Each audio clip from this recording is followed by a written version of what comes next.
Hello, everybody. Good morning. Welcome to sunny and clear Vila Real, Portugal. So we are here once again. Hopefully you joined us yesterday for the first couple of rounds of qualifying. And if you didn't, well, here we are. We got the final 3 rounds of qualifying about to go out on track in just a few minutes' time. You might be able to hear the wonderful sound of high-revving nitro big block engines getting started. They're heading out to the pit lane now, the mechanics. You can see them walking out. And if you want to see some photos of the of the action and the pits and the drivers and the cars and some of the cars on track, well, all the cars are on track, I think, are on the EFRA Facebook page. EFRA.ws is the website of EFRA, the European Federation of Radio-Controlled Automobiles. So we are here presenting the 2023 1/8 IC Track European Championships. And again, we are in Vila Real, Portugal, not too far from Porto, which is on the coast. Drive inland about an hour or so, and you'll hit Vila Real. Beautiful little town. Beautiful Vila Real. Yeah. We managed to rediscover the sort of the main courtyard, or the city center, I suppose, of the town. Yeah, been here a few times, and it is such a beautiful little town, or big town, small city, big town. Yeah, it's got that sort of feel to it. There's a university, so there's lots of like street art, like some cool painted the gable ends of buildings, stuff like that, and it's really nice. Lovely little place. Love coming to Vila Real, and we do also love X-Ray for providing sponsorship for this, providing us with sponsorship to bring you this excellent coverage for the weekend, and also Lens Buddies, who are, if you're not aware of them, if you're not into the high end, the sharp end of the racing scene, they're one of the bigger body shell producers on the market. And we have Mr. Lens Bodies himself, Mr. Hot Race, Nicola Moroni from Napoli, Italy. We've got to get him on the stream in the We are definitely going to get him on the stream. I found out, I had a chat with him yesterday.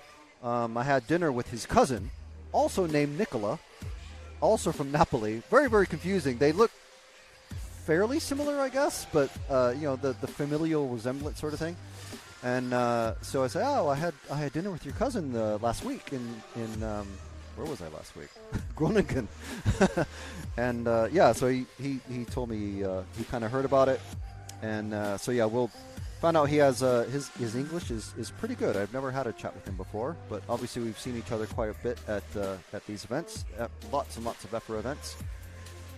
And so we're gonna definitely have him on the stream, and we're gonna try. Well, we're definitely gonna get friends of the program, as we like to call them, people like Gillis Grosskamp and Dominic Greiner and many other of these racers that are out here. We're hoping to have, I'm sure we'll get Robert Peach and Dario Balestre out. Tilo?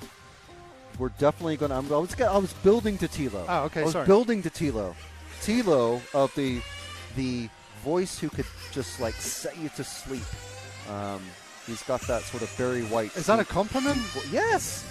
No, okay. But he's got that look. He's like doesn't sound like a compliment. He's the German Barry White. Wow. I like Dario's voice. It's so smooth and silky. Yeah. He's Italian, first of all. So yeah, there is that. So we've got lots and lots of great stuff lined up for you today. Out on track at the moment. You can see the cars going around on one of our, this is our finish line camera. You can see there, nice wide line from that, is that number 9? So we've got every 10 minutes, there's a new qualifying run going. So just to catch everybody up, if you weren't watching yesterday's coverage, we've got 3 rounds of qualifying today, Q3, Q4, Q5. So Q3, Q4, it's our qualifying round 3, qualifying round 4. Then our lunch break, that starts at about 12:50. An hour later at 1:50 is the start of Q5, so the fifth and final round of qualifying. So the fast guys, as we like to call them, the top heats is another term. That's our top 2 heats of qualifying. There's 7 rounds of or 7 groups of qualifying. So groups 6 and 7, they are out today in this round, Q3, at 11:10 and 11:20. And these times are GMT, BST, or CET -1. We'll just use GMT for simples. So at 11:10 and 11:20. And then for Q4, they're back out at 12:30 and 12:40. And at we're going to have a bit of a lunch break. I think we're going to go on pause or come back as a separate thing. Do we know, Matt? Undecided. Okay, undecided. But either way, keep your ears peeled for at 2:40 and 2:50. The easiest way, actually, because we're not sure whether we're going to, because it's a long lunch break basically, and just showing an hour of nothing happening, flags waving. It's beautiful to watch flags wave in the wind, but it's not all that engaging when you've seen cars flying past you at 80 miles an hour. So we may go off stream and come back. The easiest way to solve that, actually, is to either subscribe on YouTube to either EFRA YouTube channel or RC Racing TV YouTube channel and hit the bell icon. And what that does is, I know you hear this from all sorts of YouTubers, but what that does is it sends you a notification saying, so-and-so is live. You can do the same thing on Facebook as well, on EFRA or RC Racing TV Facebook. Frank. Yes. Oh, qualifying started. Sorry. Qualifying has started. I have exciting news. I'll bring it to you after qualifying. Okay. Needless to say, welcome and we love you, Luca Grimaldi. Over to you. Okay. Hello to Luca Grimaldi. Yes, so qualifying First ever RCTV hero. Anyway, go. All right. Oh, sweet. That's perfect. So that's the first person that Matt is going to be sending some stickers to. Yeah? Yep, stickers on the way to Luca. Bam, bam! And Luca, if you have any requests of who you'd like us to follow, yes, bash it in the chat. Yes, and we we'll will look do at your comments first. We will follow Luca's follow requests first before anybody else's. So if he goes, follow this guy that only I know, that I met one time 10 years ago, I'll recognize his name, and he's racing here. So he's in this heat, or he's in the heat in about 10 hours from now. We're going to follow that. So that's what being an RCTV hero does.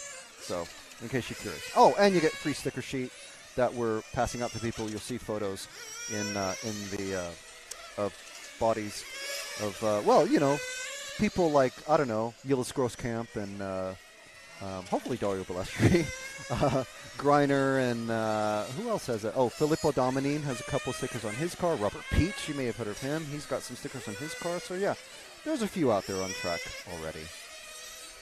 But let's very quickly. These guys are these qualifying heats are very, very quick. So all of this chatter, we're already halfway through the first round of qualifying for these guys. So car 1 is Javier Corbalon Monserrate from Spain. Jose Felix from Portugal, Cristiano Coelho from Portugal. Not Bruno Coelho's relation, probably. Carlos Sanchez Lopez from Spain. Francesco Armano Rinaldi from Spain. From Portugal, we've got Ricardo Sousa, Constantino Salkas, and Jose Angel. Well, okay, sorry, I thought the next guy was from Greece as well, but obviously he's from Greece. From Spain, we have Jose Angel Gutierrez Boet, and from Greece we have Antonis. Now this is going to be a difficult one in car 9. Kara Georgiou. Oh, that wasn't as hard as I thought. Okay, so who are we on right now? We're on the green car of the driver of the green car coming down the main straight. Across the finish line now. That's car 6 of Ricardo Sousa. Ricardo out there doing some laps. Going down the pit straight now. Sousa currently in 4th position. Corbalon, Gutierrez, Felix, Sousa. Felix just popped up. Sousa staying in 4th position as he comes across once again. Oh, no, he's popped up in the 3rd. Gutierrez, Sanchez, Kara Georgiou. So it's Soklas. Coelho falling out of this one. Oh, and yeah, there's the car 3 just being retrieved by Gillis. No better turn marshal to turn marshal your car than Gillis Grosskamp. Although I do have the dubious honor of having Masami Hirosaka turn marshal my car at one of the many NORCA Nationals I went to in Las Vegas. And the reason why he had to turn marshal my car in the very first corner of the race when I didn't touch anybody, can you guess? It's because I didn't glue my tires to the wheels. There you go. So, yeah, that was demoralizing. Hey, there's Masami getting my car. And he's picking up my tires as well. So that was good. Yeah, so that is the run finished.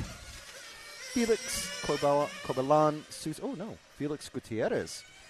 And they're coming across these greens could be a little bit more differentiated. Because when they finish, it goes to dark green. But when they're not finished, it's this very pale green. You know what I mean? Something for our developer to do, maybe. So there's our finishing order for the first run. Portugal, Spain, Spain, Portugal, Spain, Greece, Greece, Portugal, Spain, Portugal. And look at that beautiful blue sky. That is what we've got to look forward to today. Absolutely gorgeous weather at the moment. Yesterday we peaked at about 32 degrees, which is for Brits, yes, it's hot. But it's only like 85 degrees or something like that, or maybe not. I think it's like 80 degrees. It's not very hot. At the moment, it's 29.5, but that's because the sun is shining on my little temperature gauge. 42% humidity. So it's pretty chill. It's nice. Give me just one moment.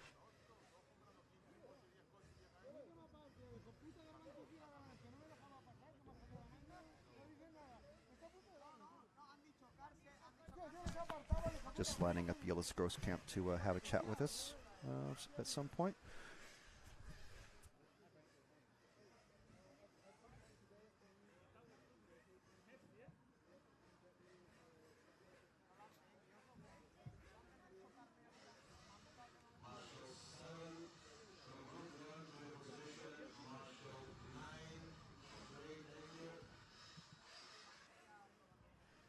So Gillis giving us a very definite yes. When he TQs the next run, he'll come over and have a chat. But so we've got Q3 Heat 2 coming out. So we've got Eduardo Dulack. Now we have some really we see his name all the time. If you're a regular watcher of RC Racer TV and EFRA broadcasts, you'll be familiar with his name. He's actually Brazilian, but he runs under the Portuguese flag for EFRA championships. So he's not actually Portuguese, but it'd be, I guess, similar if I were to race under the BRCA federation. Having been a member of the BRCA before, you can just, I guess you can do that. Yeah, so I gotta watch how how close I get to the railing here. People stepping over the cord. So yes, so he's he runs under the Swiss flag. Sorry, somehow. But anyway, but he's Brazilian. We also have Marcus Seiber, famously in the Tiffany green car. I see him down there. Evangelos Totomas from Greece. Francisco Vidal Cardona from Spain. Gianluca Del Cielo from Italy. Florian Lawyer from Austria. Duarte Faria from Portugal. And from Spain we have Manuel Angel Picon and Alberto Fernandez Vidal. So the only problem with the three-name Spanish system and the layout of the names in the qualification sheet listings that we've got is that I'm not sure sometimes when it's Manuel Angel, and I'm pretty sure Picon is the last name, but if it looks like three first names, it's very difficult. So apologies if I do get some of these wrong. We will be paying attention to the chat. So we are, of course, welcome people to the chat where you can participate and partake and get to know your fellow RC-loving friends out there in RC Racing TV land. Just bringing up the chat right now. There we are. So, yes, good morning, everybody. Yes, Basher NZ saying zing zing. That's actually a good hello for Nitro events. Hello from Tasmania. Well, hello to Tasmania, Australia.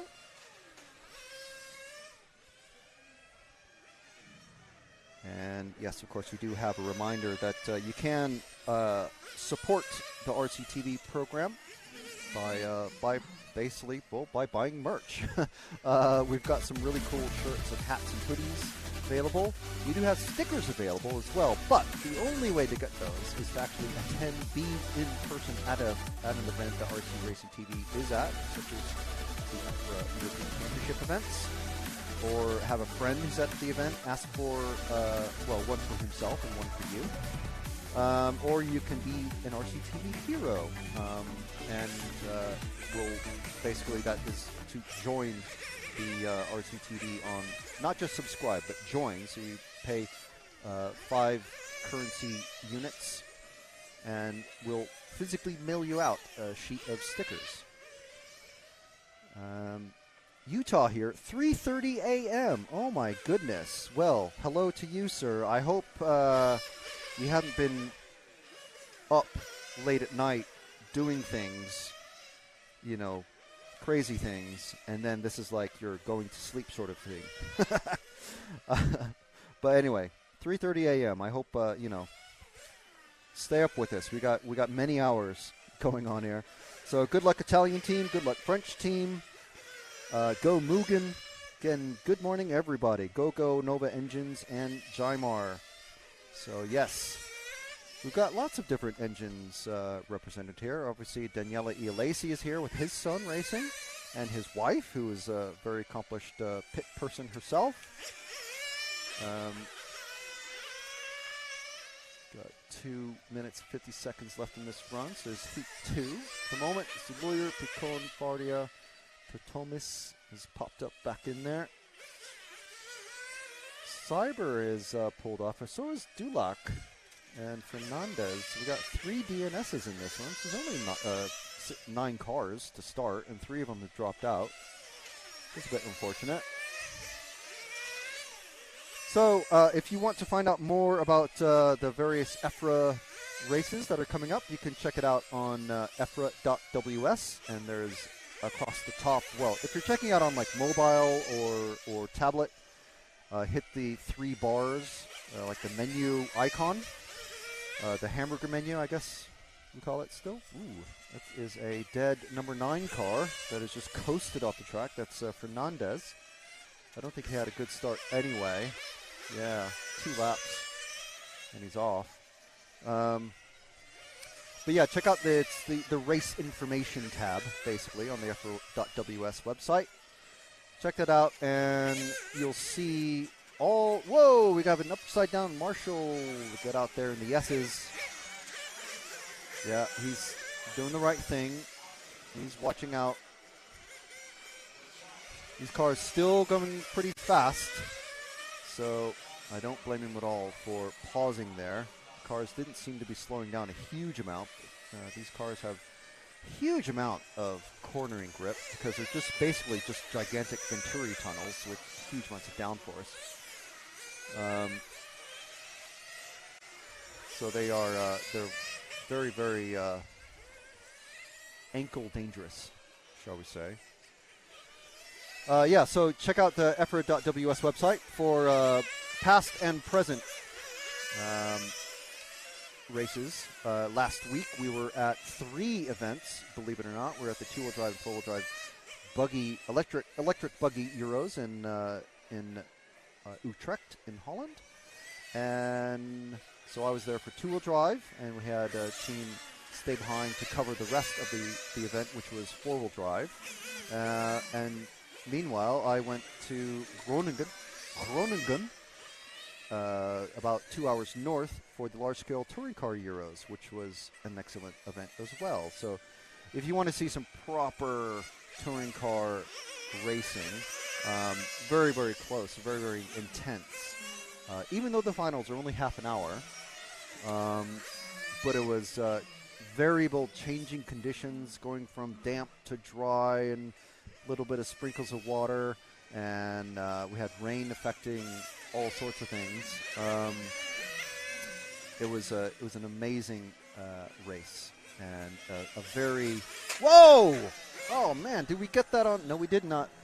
We have the 8 and the 5 have crashed literally just like 2 feet from me, and it's already been retrieved, unfortunately. But 8 and 5, that's Picon and Del Cielo. Someone spinning there. I can't remember which car it was. I think it was the white car, the 5, and then Picon just smashing it sideways. So not many cars finishing that one. Lawyer, Fardia, Vidal, Del Cielo, and Picon. Luckily, I think that was their final lap.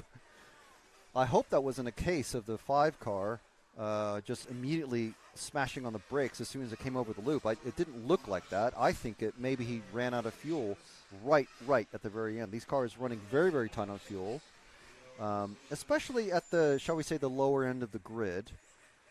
Tilo Dickman, who we will be chatting with absolutely imminently, and I will be shouting at him because he's German. He's going to be punctual, I'm sure.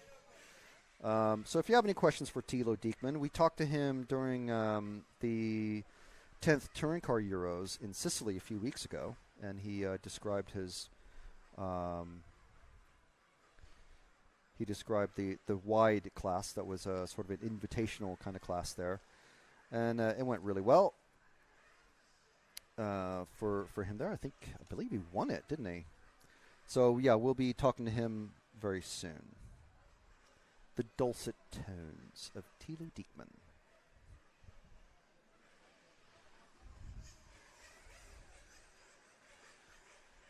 So I'll be waving to him very soon to give him a chat, and as soon as we have the rest of our production team within line of sight. I'm not sure if something has happened and Matt has disappeared off somewhere.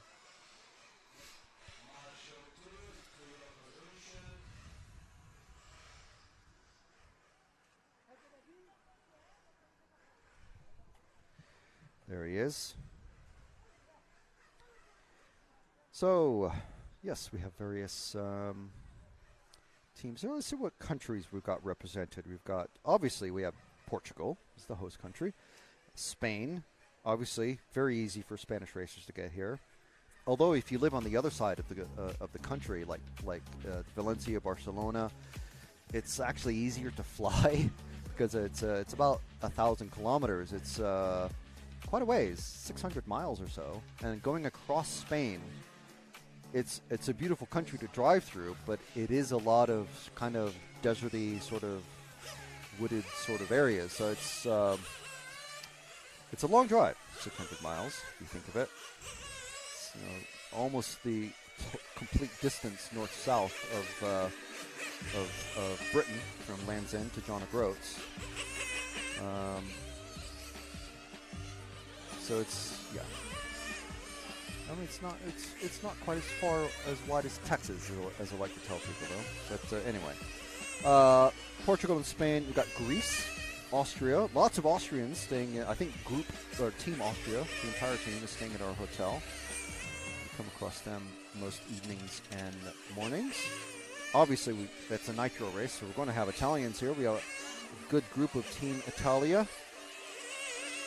We've got a few Germans, several Germans, I should say. We've only got 2 Brits, though. We have a couple of Danish racers. We've got John Ehrman and Robin Hertong, and obviously Gillis Grosskamp. So very few. We're missing Robin de Hont, actually. I need to ask Gillis about that. where Robin has gone to.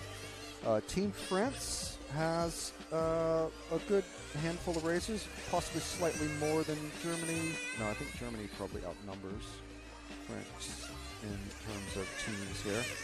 And just a couple of Swiss racers. Kurzburg is obviously the main one. We've seen him do very well at Euros in the past. Silvio Hackler, I did ask Tilo about it. I can't remember what he said, but obviously the Germans and the Austrians are, they're neighbors, so they kind of are aware of each other, obviously. There's another Swiss racer somewhere. Oh, Eduardo Dulack. Oh, Victor Wilk is the only Swedish racer. So Group 3, which is out on track now, this is their warm-up period. We've got from Portugal, Jorge Raut, or I think it's Raul Jorge Prata. Tobias Hepp from Germany. Iker Sabra Corbelan from Spain. Nuno Alvaro Orcas from Spain. Alain Levy from Austria. Christian Lopez from Spain.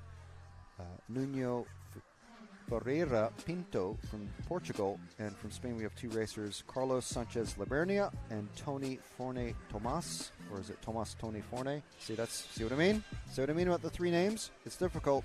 It's very hard. And then from Italy we have Luca Manganella, who if I remember right, didn't have such a great result yesterday. If you do want to see the overall results at the end of each of the runs, you can log on to myrcm.ch and see how all of these guys did yesterday and who missed what and all that. I have a lot of things to look at, so I have the listing in my hands and obviously the schedule. I have the live screen next to me. I have drivers walking past left and right, so I don't have another screen. I mean, I could have another screen, but it's just one more thing to look at when there's loads of action on the track. So Tilo is out there. And I've just given him the thumbs up, and he's headed over. So are we good to go, Matt? Yes.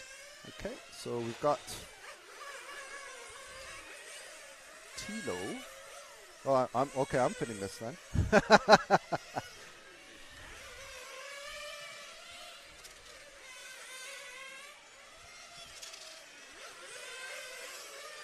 So we're just Matt is doing the setup. Yeah. So we're good. Okay. All right. Guten Morgen, Tilo. Good morning. Hello. Good morning. Bom dia. Buenos dias. So, yeah, your voice is live. We'll have your picture soon. Okay. So, Team Germany. Tell us how Team Germany is doing. You're not the team manager, but, I mean, generally in terms of Germans. Yeah, at least I know who drives here for the Team Germany, so yeah. That's okay. No, I think basically we are all in a good pace. Some doing better, some doing worse, and everything on plan. Yeah, very good. And obviously you're mechanicking, as we like to say in the RC world, for Dominic Greiner, last year's winner. Yeah.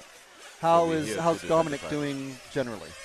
Generally we are okay. We tested the basic things like bodies, engines and stuff, and this track has some special needs. So because it's so big, so engine and gearing is very crucial. And I think we're on pace here. At the moment, it's exactly like Valencia. Yeah. We feel a little bit off from the top guys, but I think we are very consistent. So I watch you on there. Yeah, unfortunately we're in kind of a high traffic area. So where was at this time of the event last year? Where was Dominic sitting? Exactly on the same place. Really? Okay. Yes. So that's what I'm getting to. Yeah. So. Are you obviously you're hoping he's able to move forward a bit? What I mean, I'm not going to ask you exactly what you're doing, obviously, because we're live. No problem. We have no secrets. Also from our team, we have many customers here, and also like other team drivers. We're sharing everything we can because we want to make every Capricorn driver faster. So there's no secrets in our setup. Okay, so what sort of things are you looking at on Dominic's side of things to improve for him? At the moment, since there was a small change in the hardness of the front tires just before qualification, the front tires went softer. So we get that extra steering that we are looking for. And at the moment we try to be more consistent over the run, because it seems like with the so-called heat here, like when the tire is getting warm and there is a lot of stress because of the fast corners, the front tire seems to overheat. So we try something to make it more easy for the front tires. You can do this by aerodynamic and by geometry. And this is what we tried in the first practice. Unfortunately, we have a small accident, but don't break the car. So lucky for us. Oh, I missed that then. Dominic is always looking for the pace in the final. He's always working like that. He is never the fastest on his own over 3 laps, but he will be there in the final, I'm sure. That's what we're looking for. Yeah, so obviously it's a 45-minute final here as the last race of the weekend at the end of the day, Saturday. These are only 4-minute qualifiers, so like you say, you're not trying to be fast in 4 minutes. Oh, we try, but we're not aiming for having the fast pace on 4 minutes. Like you can run for example, you can run the car very low, so you have a very low center of gravity. For sure, it's faster and you get more steering, but it's not going to help after the second fuel stop when the car's just touching the ground. And just for my own information, where did Dominic start in the final last year? Last year, in the final, we started 6th, I think, but really? we had a problem in the first lap, and we came out very last. Yes. So we made our way from, I think, 11th position to the front in the very last lap, or 2 laps, I think. Yeah, I mean it's a great clip on yeah, it is. that we've shared. I don't know. I wouldn't say millions, but thousands of people have seen it. Obviously, so it's a really good clip. So yeah, that's really interesting. So now I've seen a few of the guys at this end of the qualifying run out of fuel, sort of at the very end. We were chatting yesterday about fuel, and you're getting about maybe 410 or 420 out of a tank. Today it's a little bit cooler than yesterday, so so I've got a temperature thing now. At the moment it's 24. Yesterday was close to 30. So you get an extra 10 seconds, and that will bring us some more meters. But we just found out that if we are just a little bit faster, we are going in the 14th lap, and this will be very hard, because then either we hit in the last lap, or we try to make it to the finish line. Right. Okay. So you can, like the overtime yesterday, the TQ was 4:02. Right. 2 seconds, and if the track is just a little bit faster than yesterday, we are on the next lap. Yeah. Which is good, but presents a really big problem. Yeah. Okay, it's like a luxury problem. Yeah. It's a good problem to have, like a first world problem sort of thing. Okay. All right. Well, we'll keep an eye out for that. I did. Obviously, I don't have the MyRCM stuff in the screen in front of me. We've got this timing that the public can see on the screen. We got people shouting, talking on the pit cam, aiming themselves at the gurning for that we say in the UK for the pit cam. So feel free to do that. Give us a little victory symbol. I need to send out greetings to my WhatsApp group from Jumpstart RC. Say hello to everybody. Yeah, we're having a good time here. Yeah, good. The event is good organized, and everything is good. Okay, very good. So, what sort of what kind of challenges or challengers are you foreseeing possibly?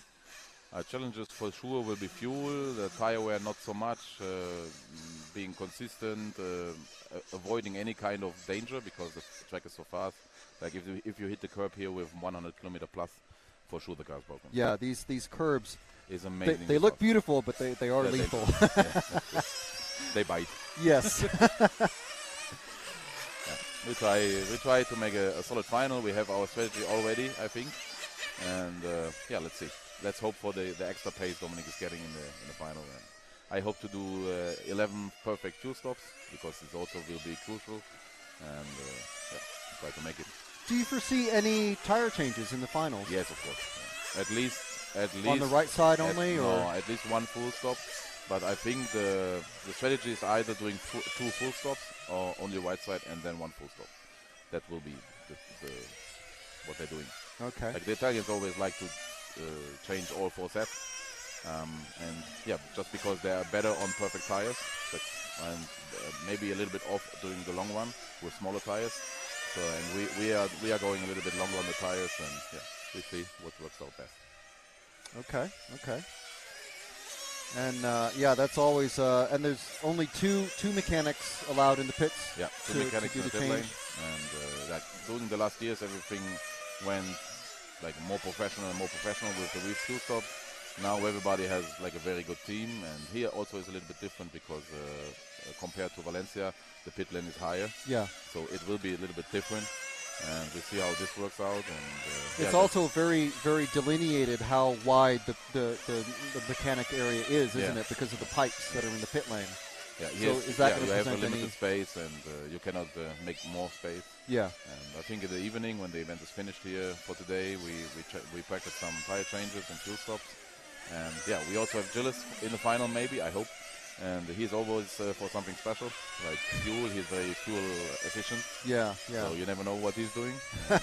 It will be fun. Yeah, and that's where the I guess the engine brands or the engine tuners really come in very helpful. Yeah, it's not only because of the maximum power, it's also because of fuel economy.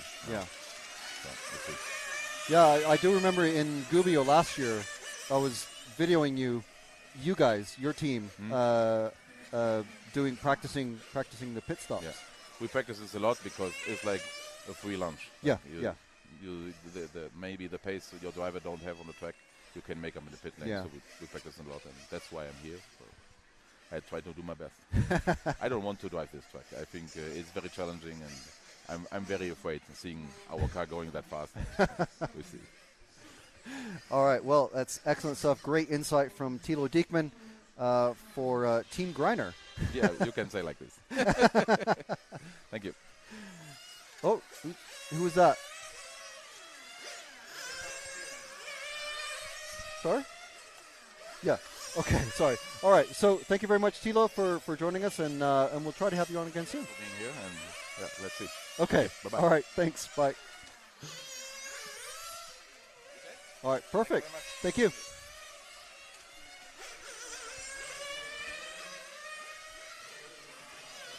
Right, so Tilo Dickman from Team Greiner and Team Germany. So, Heat 4 out on track now.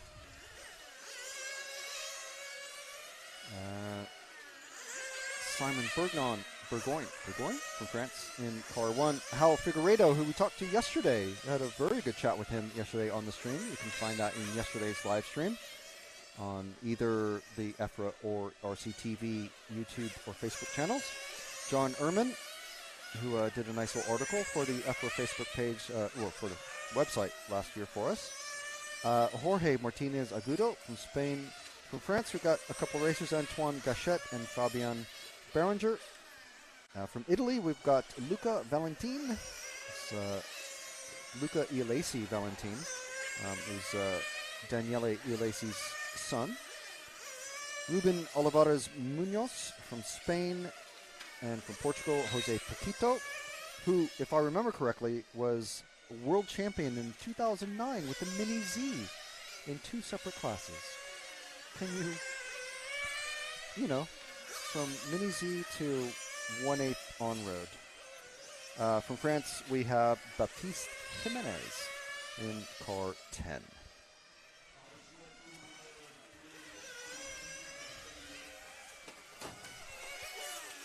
Car 3 has just crashed in front of us. It's John Ehrman.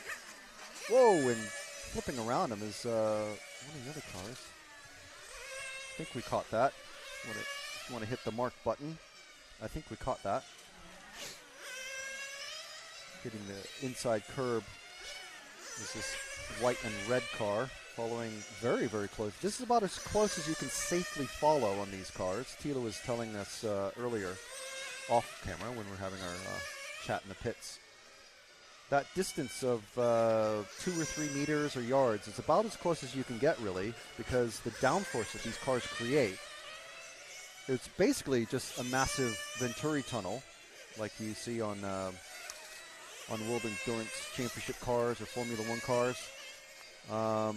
And you get too close and you lose downforce, so you cannot follow. It's not like touring car where it's a very blunt end of a passenger type car, and you're able to follow very closely.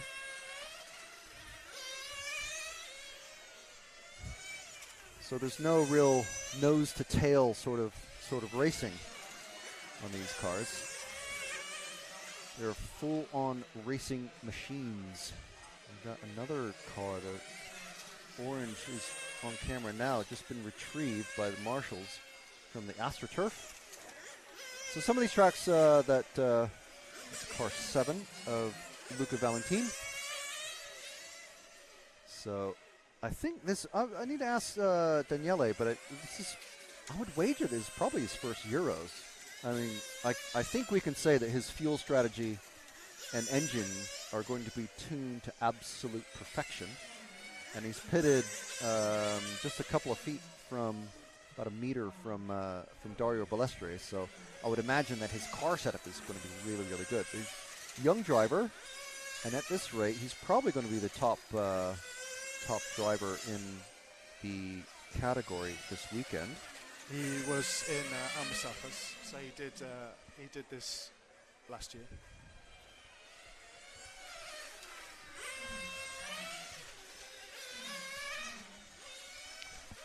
Luca was in this event last year, so it's not his first Euros. Right, okay. But yeah, definitely a hot shot for the junior championship. Yeah, yeah. And I'm sure we're going to see, well, maybe I think Filippo is probably going to be the top one. Mr. Ski Goggles himself. He does love those things. Filippo running the 2 of the big blue thumbs up stickers on his car.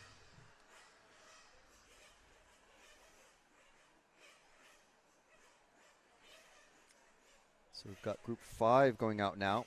This one has Lamberto Collari, multiple world champion Lamberto Collari in this same category.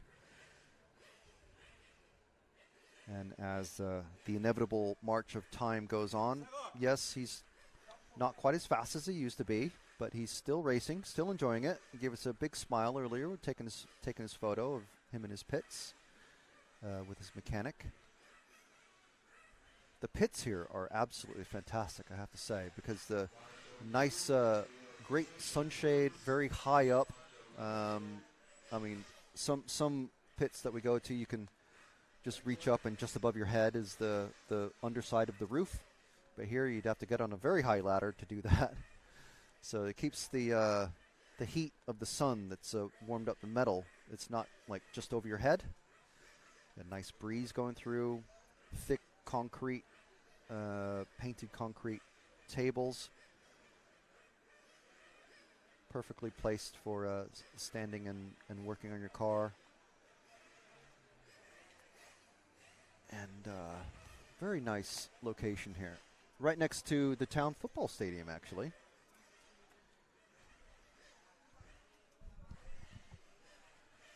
So you can see the pit lane. Heat 5 waiting to go out. So we'll just run through the drivers in this one. Thomas Atard from France. From Sweden, Victor Wilk. From Italy, Lamberto Collari. From the Netherlands, Robin Hertong. From France, we have Maxime Ripoll. From Spain, we have Juan Antonio Hidalgo Garrido. From Italy, we have Jonathan Gandin and Thomas Lorenzi. In car 9, we have Sascha Klug from Austria. And in car 10, we have Louis Christophe from France. You see they're out there. And this is just, everyone has a 3-minute warm-up period. And then a 4-minute qualifying run. So it's a very, very short qualifying run. If you're used to the RC Racing TV coverage of electric and I suppose even the nitro touring. 5-minute qualifying. With the 8, even with the larger fuel tanks, these things use quite a bit of fuel. They're very thirsty, so they only run about 4.5 minutes at most on a tank of fuel. And in the heat, it's even less. And if you're not familiar with nitro, it's because you have to run a little bit richer, a little bit more fuel. What that means, going in through the carburetor into the engine, and it's the oil in the nitromethane fuel that helps cool the internals of the engine. The rest of the engine is covered with fins, and there's a big machined aluminum heat sink head, which the air flows over. It sticks out of the car body, and the air flowing over it.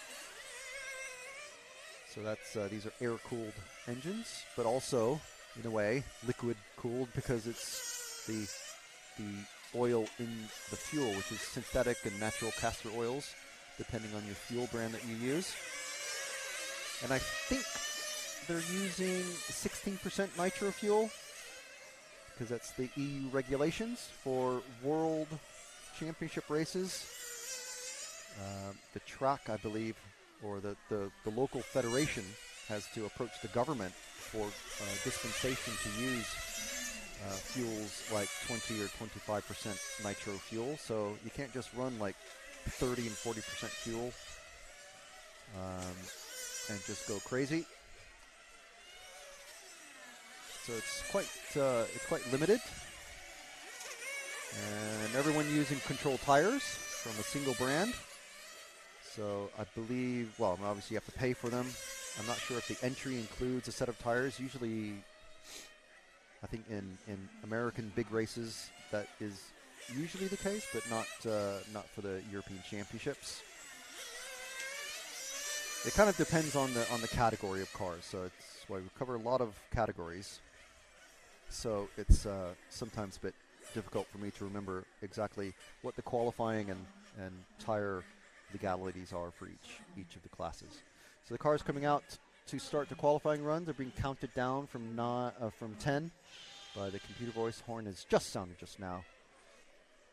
So that means the next time everyone crosses, they will be starting their lap. And we're going to start with this car 3 of Lamberto Calari. Perfect choice. Going around the Omega, down the pit straight, into the hairpin, and then powering up. These cars fitted with 2-speed gearboxes. He's already on his second gear. Touch a brake potentially. I'm told, look at the distance he's got already on the rest of the field.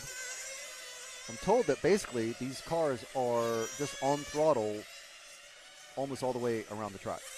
They have solid rear axle, so similar to the current spec of 12-scale on-road cars, but they have a front one-way axle. So they are four-wheel drive, got belts running all through them. From front to rear. Alberto crossing the line again. Starting his fourth lap now. Well in the lead. He's got no one around him. Alberto on potentially a pretty good run here with 3 minutes left to go. So let's drop back to the gaggle of cars. These two is... This is car 5, the white and blue. That is Maxime Ripoll, who was giving us several mentions on Facebook. So thank you very much, Maxime, when you watch this race back later. Now, most of the races that I talk to, when I ask them, do you watch back ever the races that you're in? Oh, yes, always. So just on the off chance that, they're not, these guys come out here with a friend who is a mechanic for them, or maybe a team of drivers, and they're not always out here with the camera to video their entire run. So when they're able to, when we're able to get them on camera for several laps, we can give them a mention.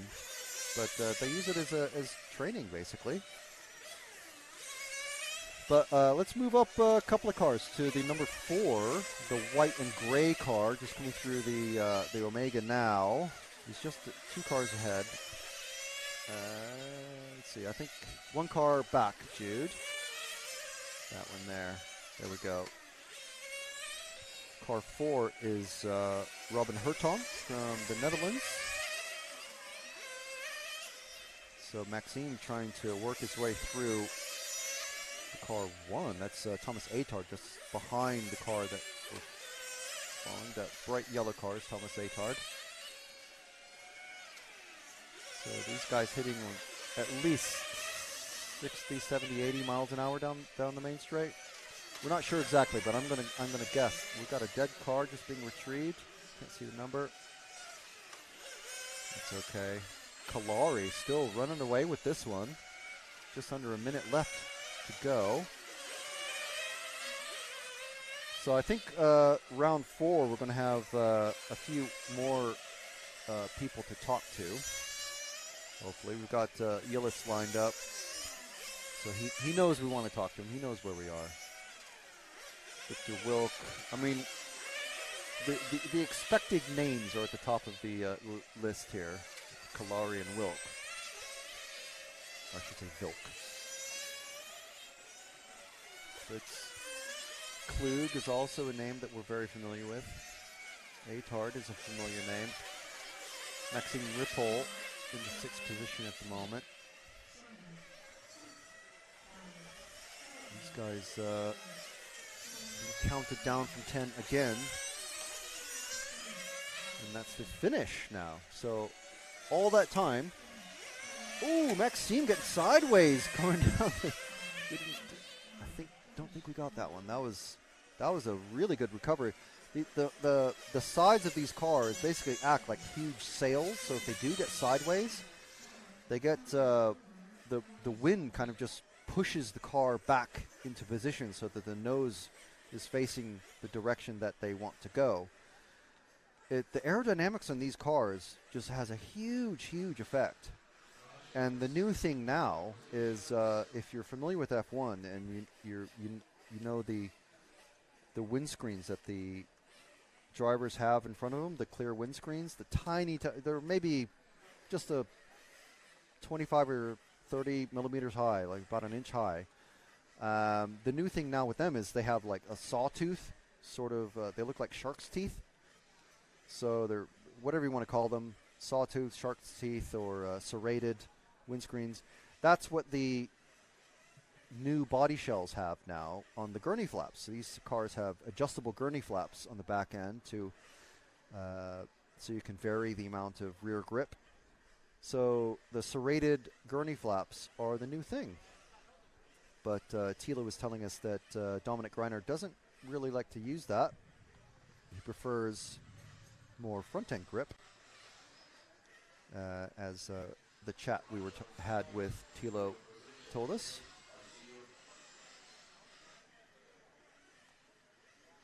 So during the lunch break, I'm sure we'll be getting we'll line up. I'm not sure. Is that?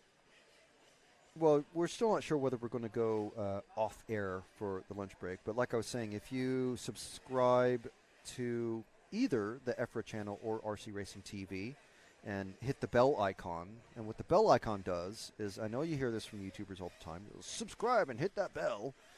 What that does is it tells you on your phone or your tablet, and I think even maybe in the browser, that once you go to the tab and on your computer, it'll tell you, so-and-so is live. And you go, yes, RC Racing TV, yes, okay, so let's watch it. And so do that just in case we do go off air. But I was just thinking in my head, we might be able to talk to several of the drivers during the lunch break. Potentially, maybe just here, just grab them just one by one, and then go off air and then come back for the final round of qualifying, because then we're going to finish with SUPERPOLE.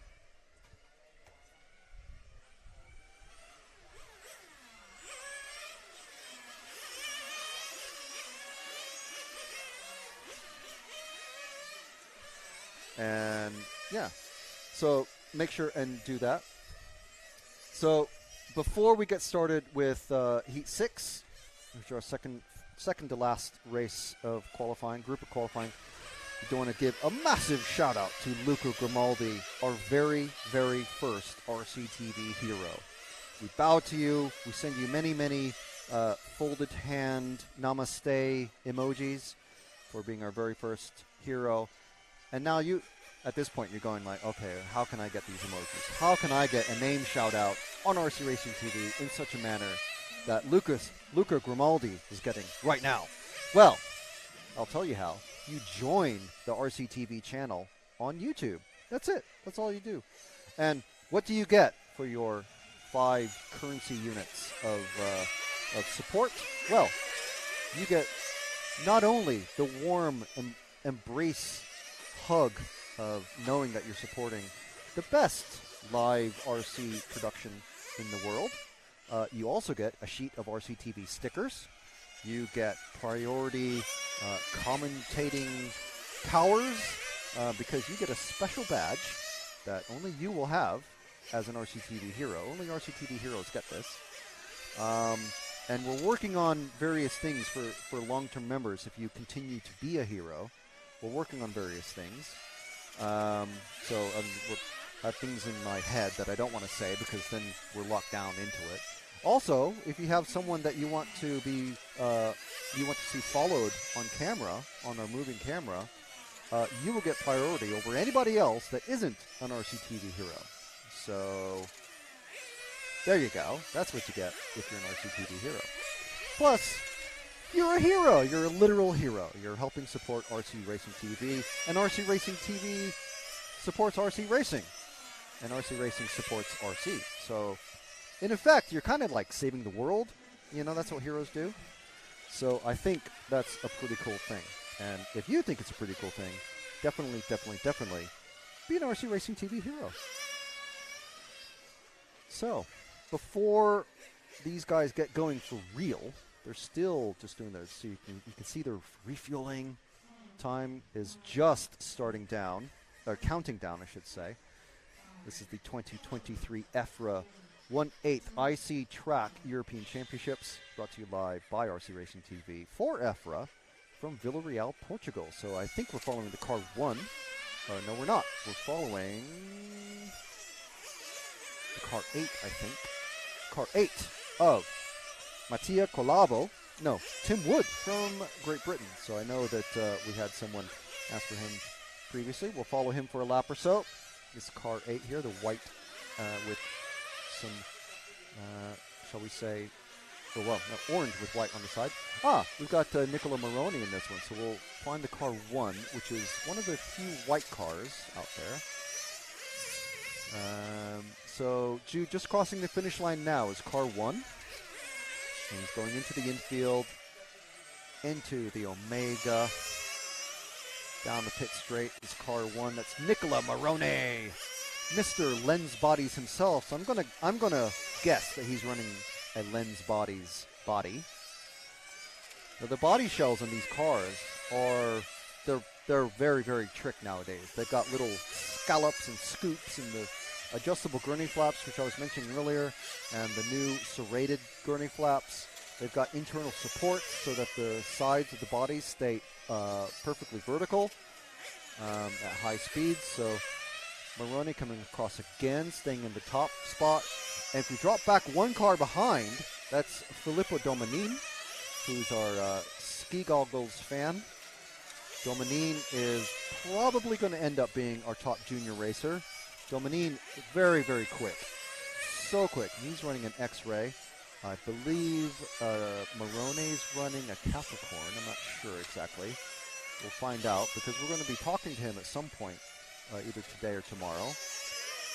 But Domanin also want to have him on because if you look very, very closely, the blue spots just where the headlights would be, those are RC Racing TV stickers. And once again, the only way to get those is to be an RC Racing TV hero or actually be physically present at an event that RCTV is covering.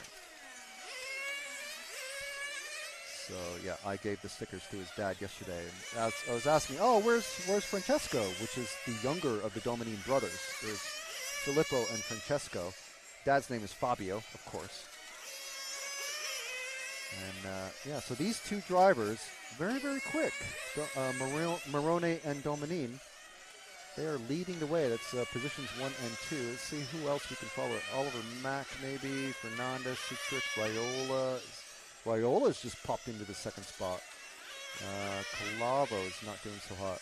Linu not starting. Linu has had a stomach bug all week. I was telling him I've been a bit ill myself. I'm just getting over it. but Linu, I'm not sure if he's even here, if he's not running this run. So very quickly, let's see if we can find Raiola, because he's doing quite good. Where's the car 7 at?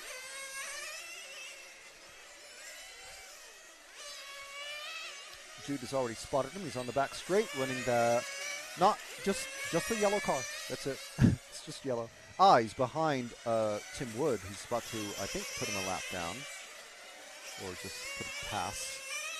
Now, these guys running it's qualifying, so they're not really the best way for everybody is to, if you have a car that is clearly faster than you, and I was told that you have to be about 3 or 4 tenths faster per lap than somebody to really gain on them enough to put a good pass on them.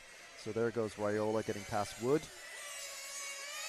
So that distance there is about as close as you can be before the aerodynamics really start affecting you. Obviously now Raiola's going to be pulling away from Wood, and Raiola, because of that passing, has dropped back a little bit. He's fallen out of second place. He's now third, now fourth. We'll see what happens when he comes across again. Popped into third. Coming down the pit straight. Oh, that was his last lap. So Dominique Marone Raiola. So Raiola was able to get up into second fairly quickly, and dare I say easily, but being behind a car that he needed to pass, that made him drop a position basically. And it's not Tim Wood's fault. I'm not blaming him at all. It's just the fact of attempting to pass with the aerodynamics of the bodies and this class. That's just how it is. You have to be quite a bit faster than somebody to put a very clean pass on them. Obviously, if they're racing for position, if that was like a proper heads-up race, it'd be a bit different. And Raiola would have probably done a dive bomb move somewhere along the way there, rather than trying to be as patient as he could be. There's only so much patience you can have. So the final and fastest group of qualifiers is out on track. The next time we will see them out on track, the next time we'll see Group 6, which was the heat that just finished. Group 6 is out on track again at 12:30, and then again for the final time at 2:40, and these times are GMT, BST, or CET -1. So I keep saying we're just going to stick with GMT, but I wrote it down, all that, so I just mentioned it anyway. So if you're not sure what times we are, if you're on East Coast US, it's -5. If you're West Coast US, it's -8. And if you're watching this from the West Coast or even mountain region, wow, many salutes. I can't officially say that you're a hero, but you're kind of a hero for being up. I mean, Mr. watching us from Utah. I can't remember the user who was watching us from Utah, but oh my goodness. So yeah, that is very, very good. Eric Wilcock, hey. Hey Frank, how are you? A voice I haven't heard for years. How are you doing, Eric? Hope you're all right.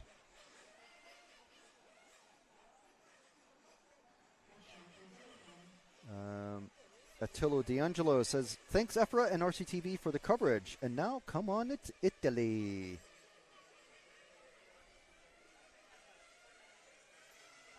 Hal Figueiredo is the national champion in TT. Yes. Yeah, I did mention Paquito. RC18TV, good morning. Come on and good luck to all the riders. My support will be for the Italians.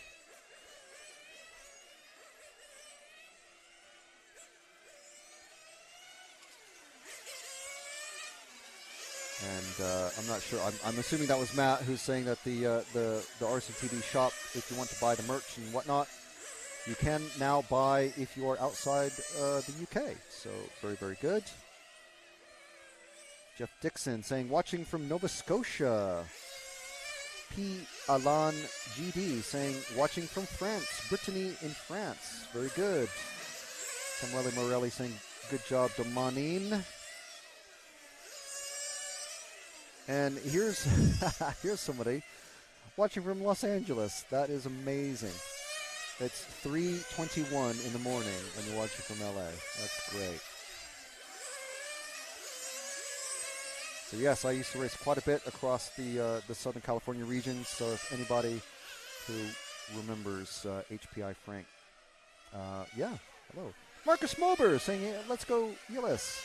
Yes. How you doing, Marcus?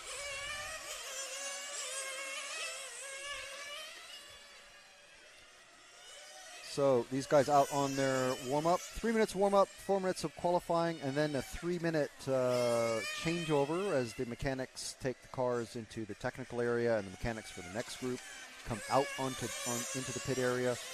That's the normal routine. However, after this race, there's a bit more of a break, I believe. Yes, there's about 10 minutes extra because it's just a changeover. There's always a bit. We have time. There's only 7 heats. But in this one, we've got Robert Peach from Germany.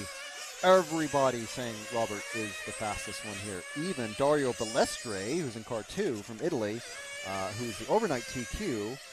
But let's see what Peach does today. Tony Gruber from Germany in car 3. Francesco Tironi from Italy. Mirko Salemi from Italy. Gillis Grosskamp from the Netherlands.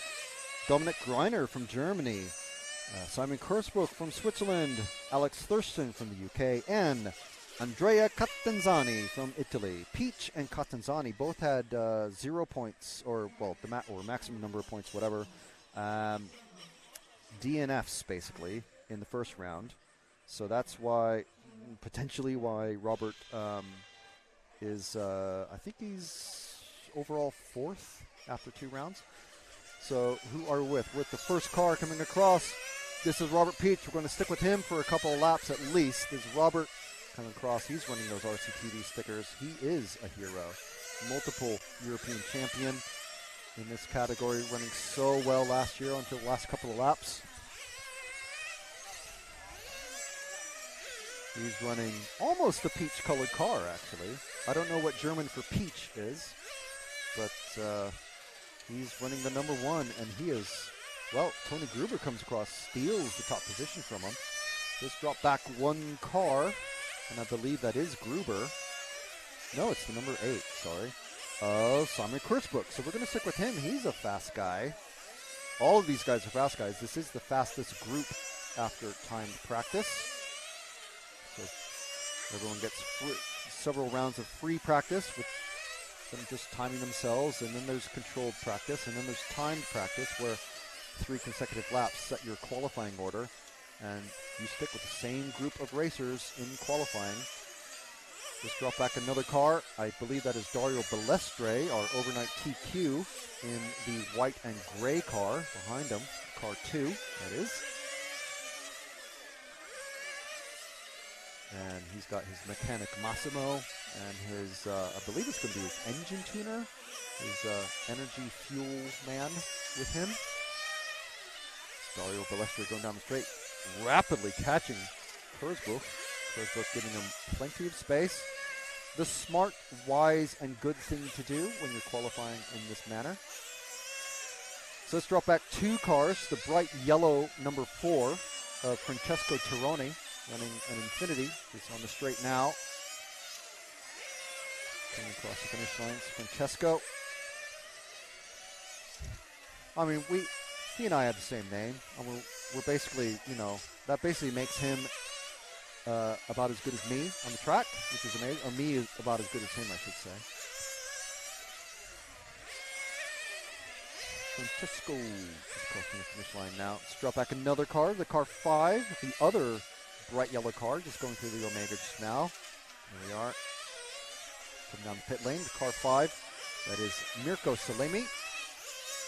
I believe he's running, no, I think they have a different driver. But let's see. I think it's a Capricorn. There's the stickers on the side.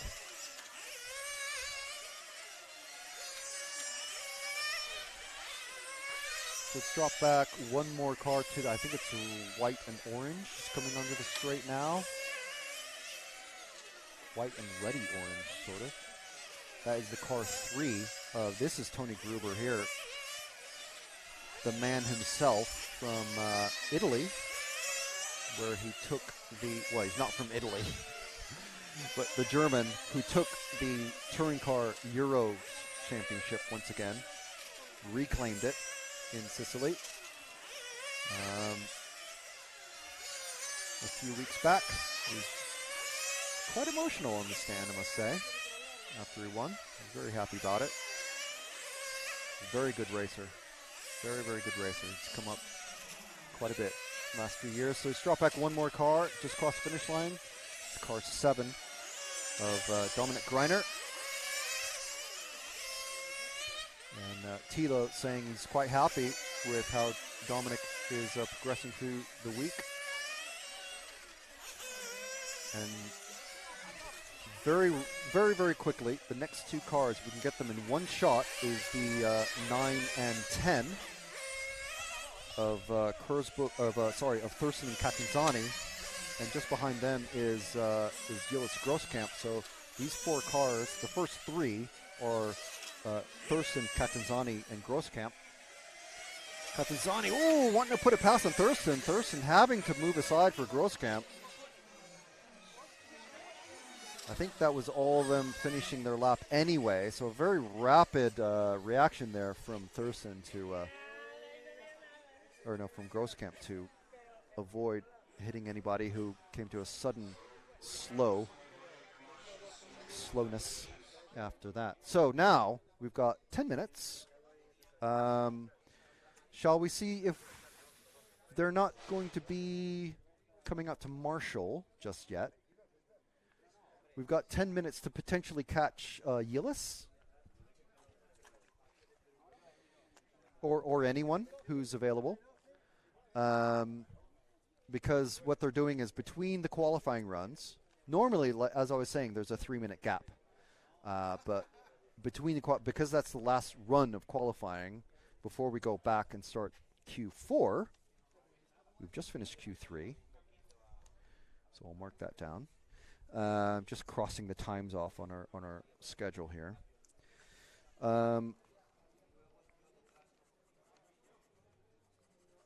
Yesterday there was a slight bit of confusion the first time we had a big long break. The marshals, the poor Group 7 marshals were sat out in the sun for about 5 minutes, going, where are the cars? Why? I mean, and even the mechanics for the next race, they were revving their cars. Everyone was like ready to go and just going, where are we? What's going on? But not realizing that there's actually a 10-minute gap of time between the end of of Group 7 and the start of Group 1. Now, in some categories of racing that we cover, they move around, especially electric. They move around I call it the round robin running. So they'll start with, say, round 1 and then round 3 in the next round of qualifying, and then they'll start with round 5, and then they'll start with round 7, and then the final round they'll start completely backwards. So they'll go 7, 6, 5, 4, 3, 2, 1. Here they're just starting 1 through 7, 1 through 7, 1 through 7 each time. So it makes it very, very simple. It's just, I guess, tradition, and obviously it's cooked sort of into the rules. And I do see Matt returning with Gillis, Mr. Grosskamp himself. So I'll just get the headset ready. Got a bit of time, and he's able to hop over the little fence that we've got here in front of us to get to his marshalling duties. So it's not like we're holding him up or anything. We've got several minutes. So.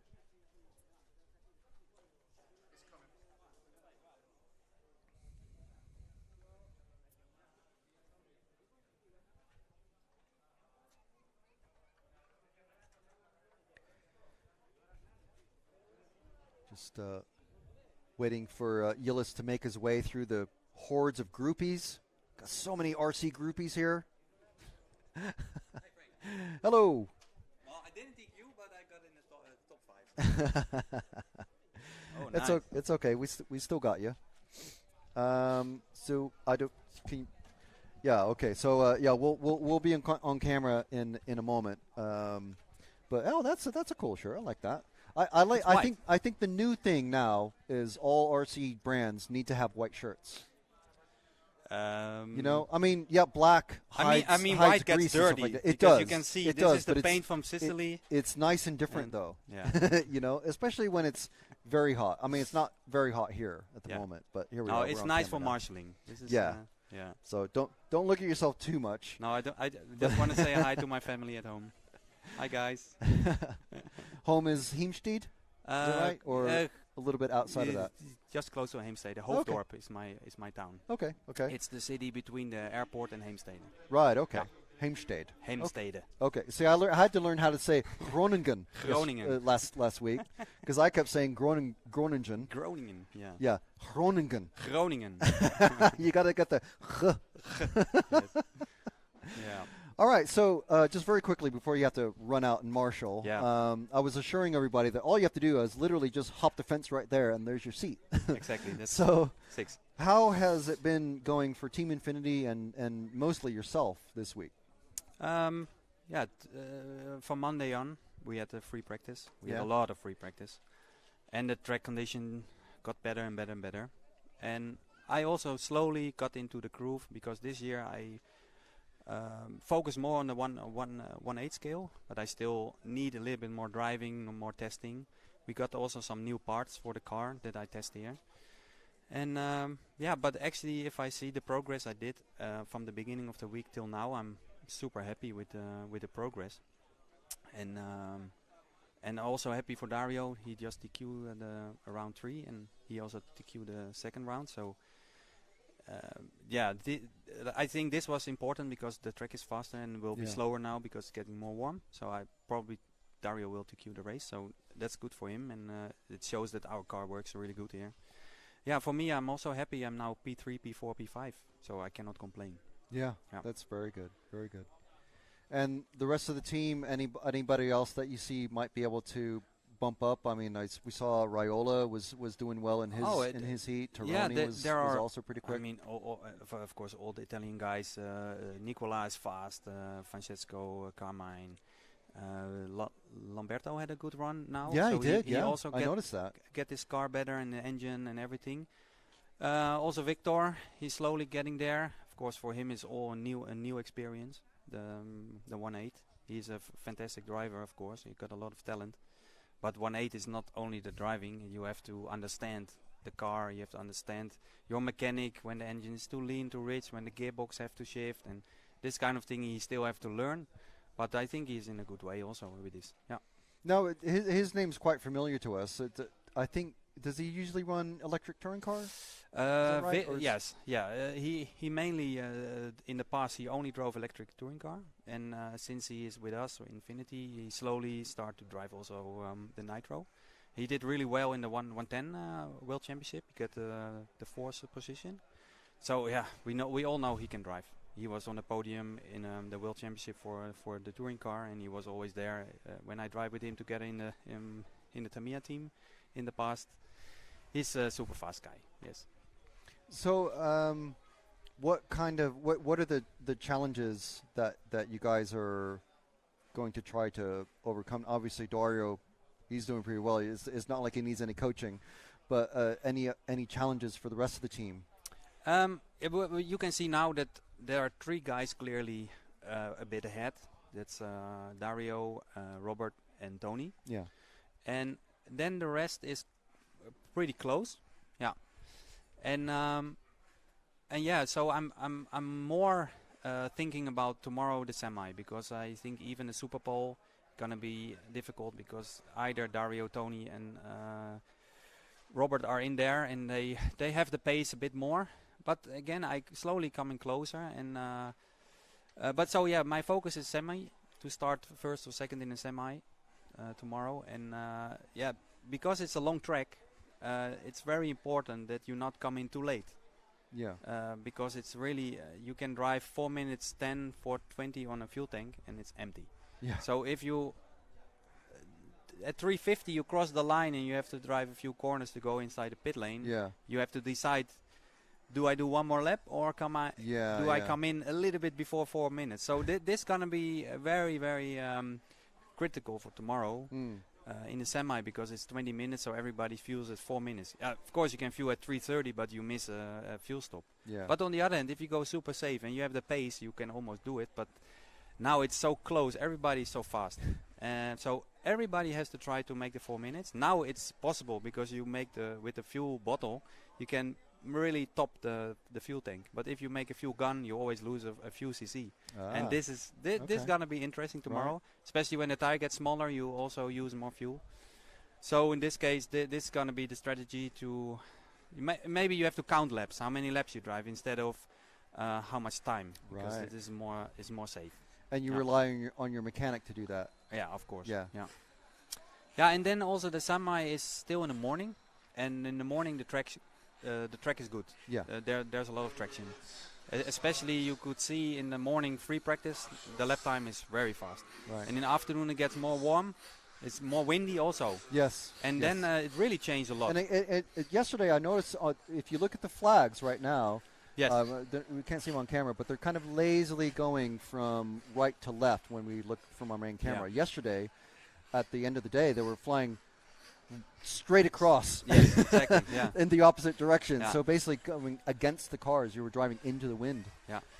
Anyway, I think you have to go out and marshal. Yeah, they are very strict here. So yes, which is good. I don't want to lose my round. No, definitely not. Definitely not. Okay, All so right. thank you very much, Gillis. Thank you. Good luck for the rest of the weekend. Thank you so much. Thank you. Bye. All right, bye. So it's a very, very informative insight from Gillis there. Let us know what you think about that in the chats, wherever you're watching us from, whether it's on the EFRA YouTube or Facebook, RC Racing TV, YouTube or Facebook. So yeah, some interesting stuff there. I mean, there's a lot more to this than just plugging in a battery pack and pulling the throttle. Obviously it's nitro, but it's a different type of car, different type of racing. You got nitro, fastest time to be on track. That's where it's wow. So much. So Gillis will be back out on track at 12:40 in that fastest group of racers. Just for him at 12:30 is Group 6. So we're just about to start group qualifying round 4.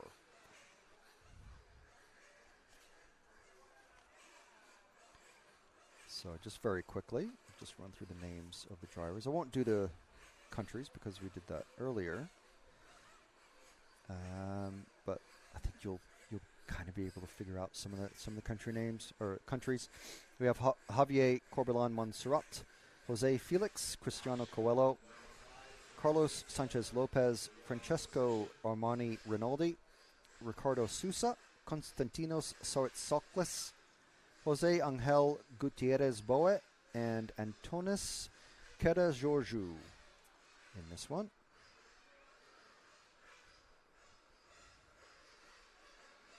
So in the chat. Watching from Malta. Hello from Malta, Simon. And someone watching from Australia. Good day.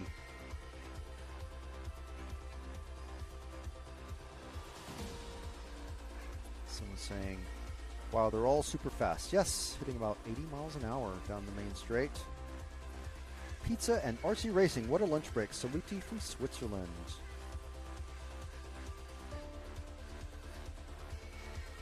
Marcus continuing his greeting saying, hope you guys do well. Great coverage like always. Thank you very much, Marcus. We love a bit of Marcus. We'd love to see more of Marcus, but we only see him at the 12 scales. Coffee and RC Racing. What a way to wake up. Hi from Canada. How you doing, Chris? Adrian Bertin. Great job, guys, as always. Thank you very much, Adrian. It's good to see you last week, and I'm sure, well, hopefully we'll get some on-road engine action from you soon, and I'm sure we'll be seeing you in Spain later in the year. If there was rain here, would they race? Yes, it's Europe. I'm not sure what they would do, to be honest, because it's. I mean, first of all, it's Portugal. It's where we're at. We're not going to be getting any rain. So they tend to track the cars that run the foam tire classes, like nitro turn car, nitro on road, tend not to run where there's a good chance of rain for the championships. But I'm not sure what they do in case of rain. Watching from Island Islands, and what flag is that? I'm gonna have to. That's not Sweden. Is that Norway? Nikki, so you just commented again. So this small driver's very professional. Yes, they are. Tell me, what flag is that from the Island Islands? Say hi to Gillis from Malta, Italy. Well, I'll be wandering around the pitch during lunch break. I will say hello from Malta to Gillis. And we have another one cheering on the Italians. Italians love the nitro. Oh, is that we have a? Oh, am I mentioning that? we have one of our first T-shirt orders. So you can check out the RCTV merch shop on the YouTube links, or just go to rcracingtv.com. If you use the code RCTV10, is that right? Or I think it is. You get 10% off your first order. So the hat I was wearing, the shirt I was wearing, my glasses, you can buy a mask of my face, you can buy a bodysuit, a body pillow, a full size. No, you can't buy any of that stuff except for the hat and the shirt. And a hoodie. We've got a bunch of different, we've got a couple different hoodies, a bunch of different shirts. Check those out on rcracingtv.com. The stickers you can only get by being an RCTV hero, which is when you join the YouTube channel. And that is 5 currency units of your local currency. And you can you will get a pack of stickers that I do mention when I see it on the cars that are out there right now. So we've got 3 minutes left in this one. We've got Corbalán, Sousa, Sanchez, Soklis, Felix has just popped up in the second position.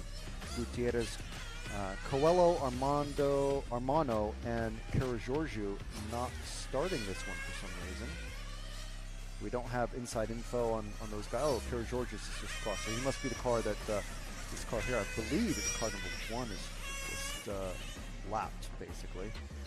Getting very wide coming on the straight. Going down the main straight. These cars, even these cars, doing 70, 80 miles an hour. This is car 8 of Gutierrez. So this first round, or first heat of Crasher. We didn't get that one. So we're following Gutierrez. We didn't get it. Across the finish line again. So it's he's upside down. Hit. Comes a Cropper on there. Oh, they're hitting the inside of the curb. Not good. Ending up, and that's a terrible place to end. Luckily, he was so far ahead that no one came across at about 60 miles an hour and smashed into him. These cars are durable, but they're not that durable.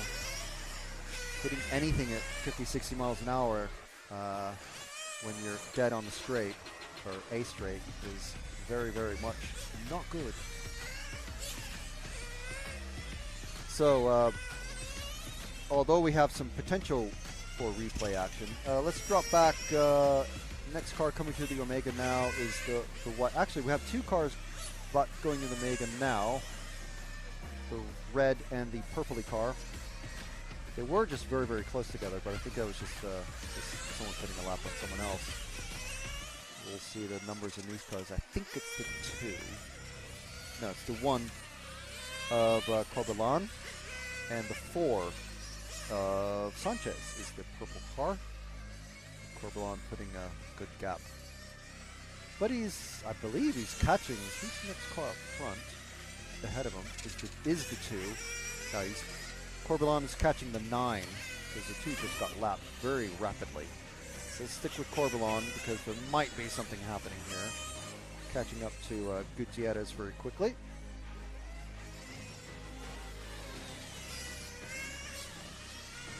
You can see them together on the main straight almost. Ooh, there it goes. Okay, all right, good pass. Good pass. Now, it's one thing to be a slow driver.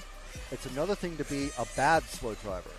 And what we just watched was a good slow driver because they know there's other cars that are a lot faster. And when they see them come up, they pull right over.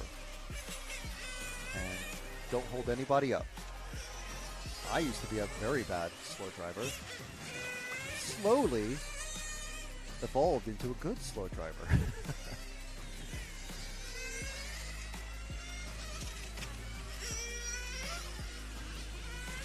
So these guys' time has finished. Everyone's just about to start the final, or come across for their final time.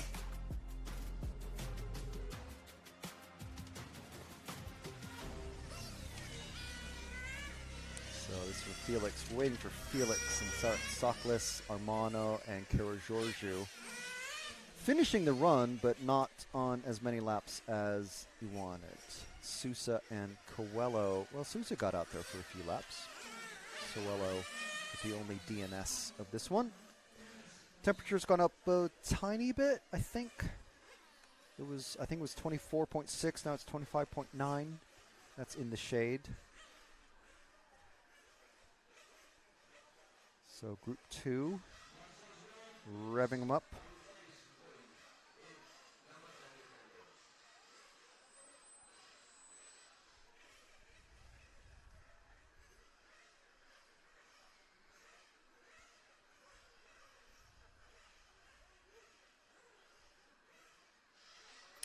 So just checking the chat.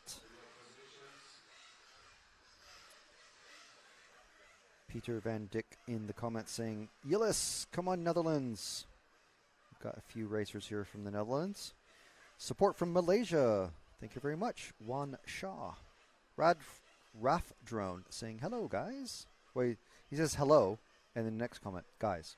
So I'm assuming, hello, guys. Hello, Raf Drone. Hi from Newfoundland. Noofdog45. Oh, look, Matt. Look on the screen. Look, there's one of our stickers. You can see on the screen on the Red Bull number 4. Bam, bam. No, I'm just calling this a victory because Matt was saying, oh, he's never going to put RCTV stickers. Look, even his mechanic wife has Red Bull shirt on. Matt's saying, he's wearing a Red Bull hat, Red Bull shirt, Red Bull jacket. His mechanic wife has a Red Bull shirt on. He's got Red Bull all over his car. He's never, ever, ever going to put an RCTV sticker on his car. And what did I do? I got him to put Red Bull stickers on a car. Yes. There we go. Proof positive. So, yeah. How do you get RCTV stickers? I know. All of you are asking now. Well, you can be physically present at one of the events that we cover. We covered ETS last week. We covered two-wheel drive buggy in Holland last week. And we also covered large-scale touring car, covering this. Obviously, not everybody is able to make it to an EFRA event in Europe or ETS or whatever event we may cover in the future. So how do you get one? Well, maybe you have a friend or a club member or a family member who's here. You can ask them to pick up one for themselves and one for you. Or you can be an RCTV hero and join the RCTV YouTube channels. This is a relatively new thing that YouTube has started doing, but we've just signed up for it this week. So you can join it's one thing to be a subscriber, but to join the channel, you're actually paying some money, yes. But you do get some really cool benefits for that. First up is if you ask us to follow a car, and let's say it's a really popular heat, with some named drivers in there, and family members from all over the world are saying, "Oh, can you follow so and so and so and so and so?" All these different people. But you're a hero, so you get priority. You get. We will follow whoever you want us to follow first. We'll follow them. We'll make sure we follow them, and then we'll move on to everybody else. Right? Get my drift? Okay. Next step is you get a cool little emoji thing on your a badge, basically they call it, in the chat. So whenever you have one of these, we'll spot it, hopefully, and we'll go, there we go. There's our special badge for this month. We'll go, there's one of our heroes. Hi, hero. How are you? Blah, blah, blah. We'll have a conversation. And the main thing, if you want to get stickers, is you will physically be mailed a pack of stickers. Well, at least a sheet of stickers to start with, and we're working on other things as well. So that's what you get for being an RCTV hero.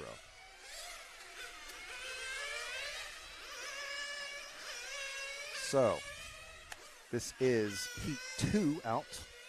So we're going to mention once again Eduardo Dulack, Marcus Cyber, Evangelos Totomes, Francisco Vidal Cardona, Gianluca Del Cielo, Florian Luyer, Duarte Fardia. It could be Fardia Duarte, I'm not sure. Manuel Angel Picon, and Alberto Fernandez Vidal.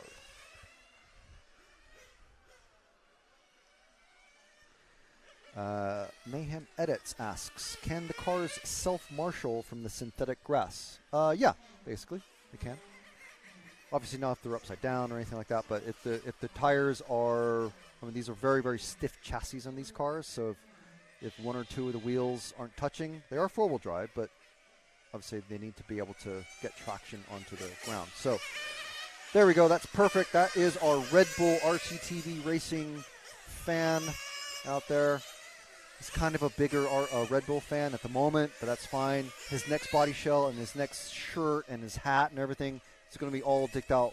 Full RCTV hero, this guy. Car number 4 of Francisco Vidal Cardona. And he's putting out a good gap on the rest of the field. He was the first one to get out of the pits, so he's the first one we're following. But if you look at the gap behind him, he's got no one in front of him, so he's got nothing to take his eye away to distract or anything. And he's got a huge gap behind him to the car 5, and that's Gianluca Del Cielo. Yeah, so he's got quite a good gap behind him. It's pretty good for him. So now we've moved to the car 5. Here's Gianluca. We'll give him a bit of love before we drop back to another car. He's about to come onto the main straight. And if you wait there, we'll just shift to the blue car that's just up behind him. Blue with white bits on the side. It's car 1 of Eduardo Dulack, our Brazilian racer who runs under the Swiss flag. I'm assuming he lives in Switzerland, because obviously Portuguese, if anyone is unaware, is the main language of Brazil. So there's a lot of Brazilian sort of crossover. So I had assumed earlier he's running on under the Portuguese flag, but he must live in Switzerland. So anyway, we'll drop back another car to, well, we could have done this at a point where I can actually see the number, but here we go. It's car 7, just come in front of us. It's either Duarte Fardia or Faria Duarte, but either way, it's from Portugal, and he's on the screen now. Car 8 has just been retrieved. That's Picon. Marshall brings back his car. So if we wait at the Omega, or just drop back one more car to the car 9, that's Fernandez from Spain. Now, if you want to see some photos of the pit areas and a bit of the cars in action, not a huge amount of action, because these cars tend to run best when they're by themselves, as we're watching them now. They don't like running in dirty air. And we can drop back one more card to the car 3, Jude, of Totomas from Greece. I think 3 Greek racers. Yeah. But if you want to see photos of the pit areas and the track and just various things, just, you know, pit life, racing life, hashtag racing life, RC racing life, check out the EFRA Facebook page, and there's a huge and growing photo album of these cars, drivers, mechanics, all sorts of things on the EFRA Facebook page. Ooh, getting sideways there. That's the car. Oh no, we're on the car 3. Yeah, sideways. As you can see how when that happens and the car gets loose at the back, the wind just as it's moving forward, the wind hitting the rear end of the car just acts as a massive sail. Like if you're trying to carry a sheet of plywood across a windy street. And I think if we drop back one car and catch this car on his final lap, it's the car 6 as he's pitting. Okay. Well, anyway, that is Florian Luyer. I'm sure we'll get more of him in Q5.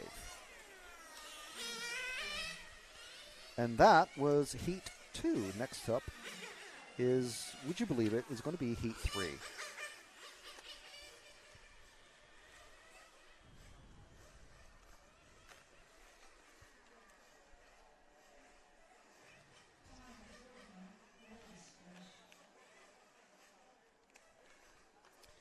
Just checking when one of our future racers is going to be available.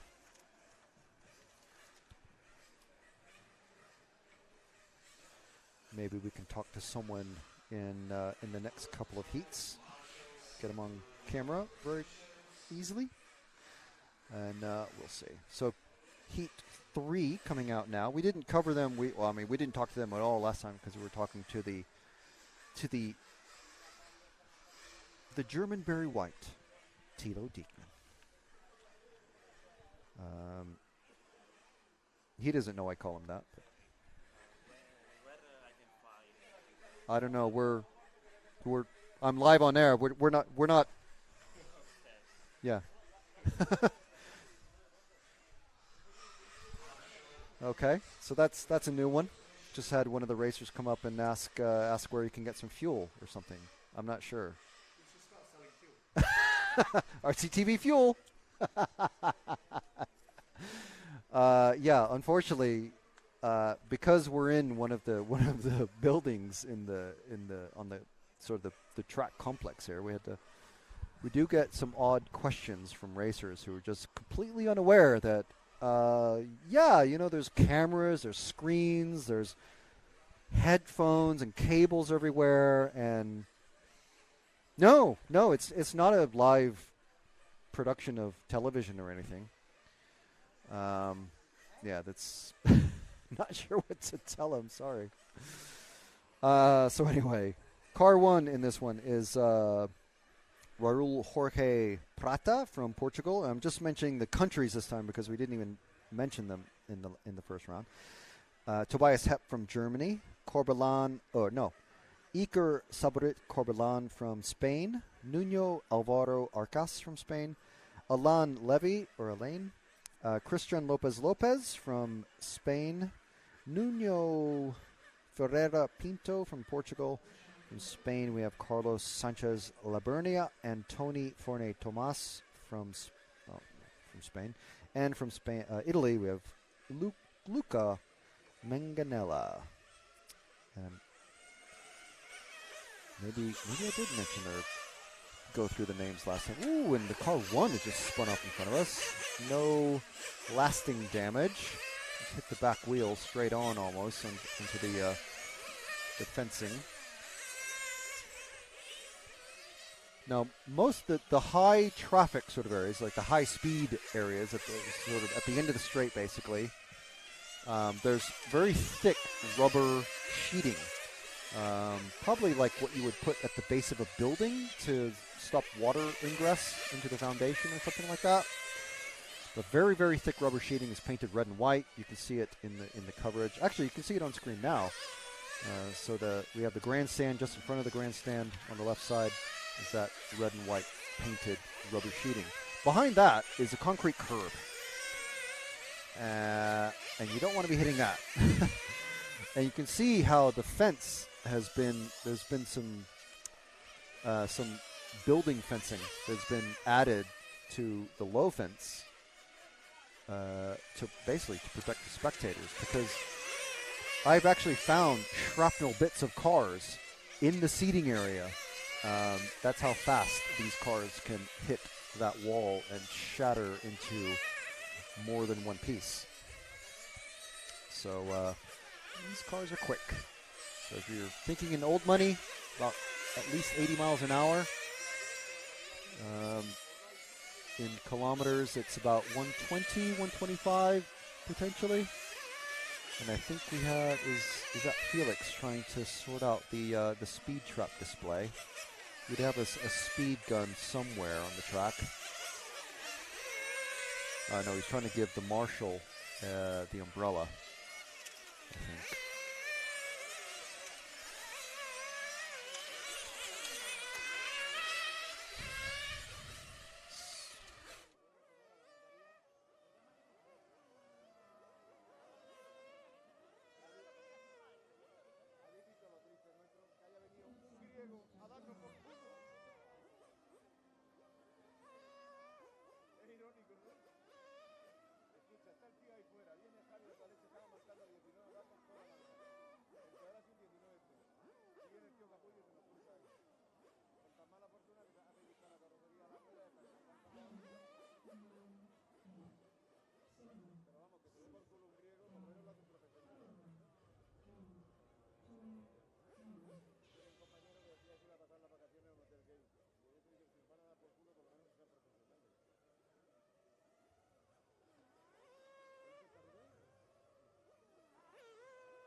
Right, so the clock has sounded.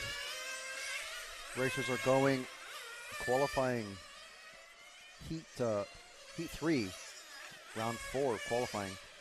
And we are with, it's not one of the racers I know by name, but it's car 2 of Tobias Hepp, running that Tiffany green color.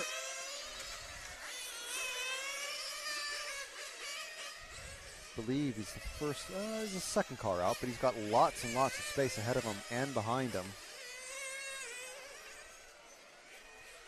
Going down the inner, through the infield, down the pit straight, on the hairpin. Not quite a hairpin, but it's as close to a hairpin as we get. Sweeper onto the main straight now, hitting about 80 miles an hour there. Tiniest bit of slowing down across the finish line through the S's and around the Omega once again. That is a lap of the track. So let's move forward one car to the bright yellow that he's about to catch. I believe it's car 1 of Prata. No, it's car 9 of Forney. So completely not. So Forney sliding around that these bends. The car is always on power. You can just see flashing in the background that greenish car of Prata about to put a pass. So this about here is where you start getting that dirty air once these cars are in line. Oh, okay, well, he very, very wisely lets him pass. But that is, there's only so close, so much distance you can get to before aerodynamics actually starts affecting things. Car 1 of Prata actually has pulled in now, so that kind of ruins his qualifying run. Let's see who we can move to. If we go to the hairpin, Jude, just wait at the hairpin, the yellow and green car coming onto the straight. Let's just follow these two. These guys come together. Let's see who these are. The car 5 and being passed by the 0. That's the Levy from Austria passing Manganella in the yellow car. Oh, no, wait, no. 5 is Levy. Manganella passing Levy. Manganella in the purple car, purpley pink in that 0. And then the yellow and green 5 of Levy. And then the pink car just coming up behind is car 3 with Saborit. Or it could be Corbalon, but Saborit shows up on the timing. So just going with that for now. I apologize if that's not your name. You watch this in the future. And then dropping back to the yellow and orange car with the, well, it's white, yellow, and orange. I think that's car 6 of Lopez.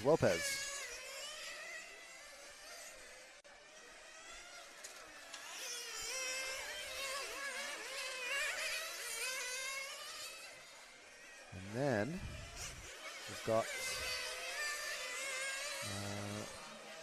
Hep is about to put a pass on the pit straight. Oops, sorry. So the 2 green cars, well, one has just passed the other on the main straight now. The second of the green cars coming down the main straight and about to cross the finish line now. It's car 8. It's Sanchez from Spain, just starting his last lap.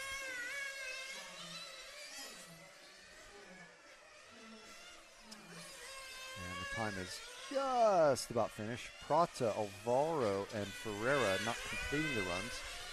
0 laps on the record books for Alvaro and Ferreira. Forne, Manganella, Prata, Alvaro, all showing up with different colors. So Hep is the only one who's finished on this one. I'm waiting for, I think it's this car here, number 8, finish. I think that's all the running cars have finished. Manganella's, ran out of fuel. He's being carried across the track. So he's basically lost a lap at least, or maybe a couple laps there. Lost a whole minute of running. So Hep, Levy, and Lopez.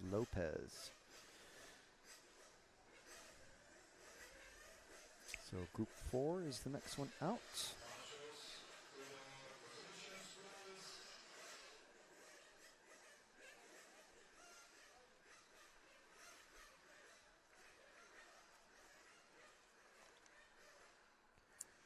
We are marching ever onwards towards our lunch break, which will happen at about 12:45. That's GMT. 12:45 GMT. We've got Group 4 coming out next, Group 5 after them, obviously, and then Group 6 and 7, which are two groups of fastest racers. The next time they'll be out for the final round of qualifying is 2:40 and 2:45.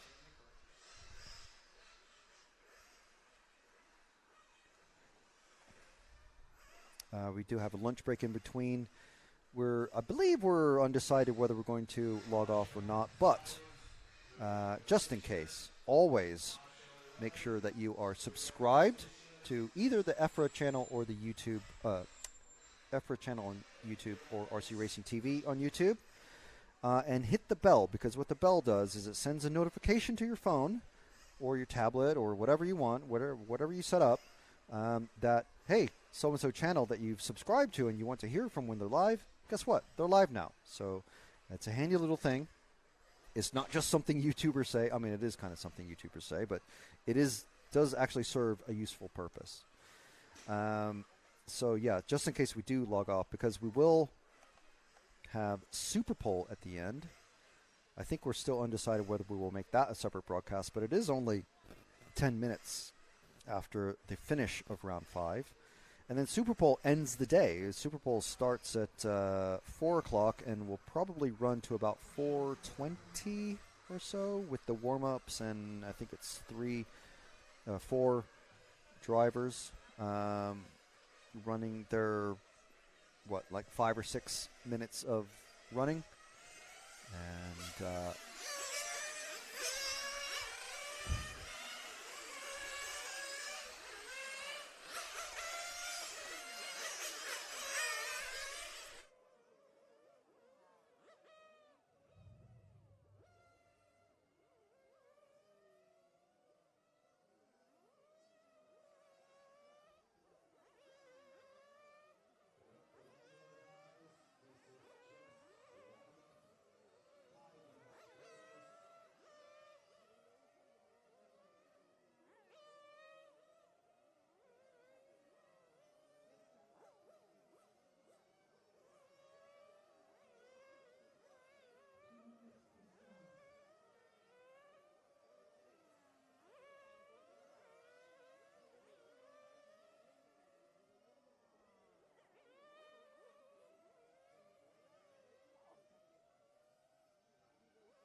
Okay, we're just having a chat with to see who we can bring up to have a chat with.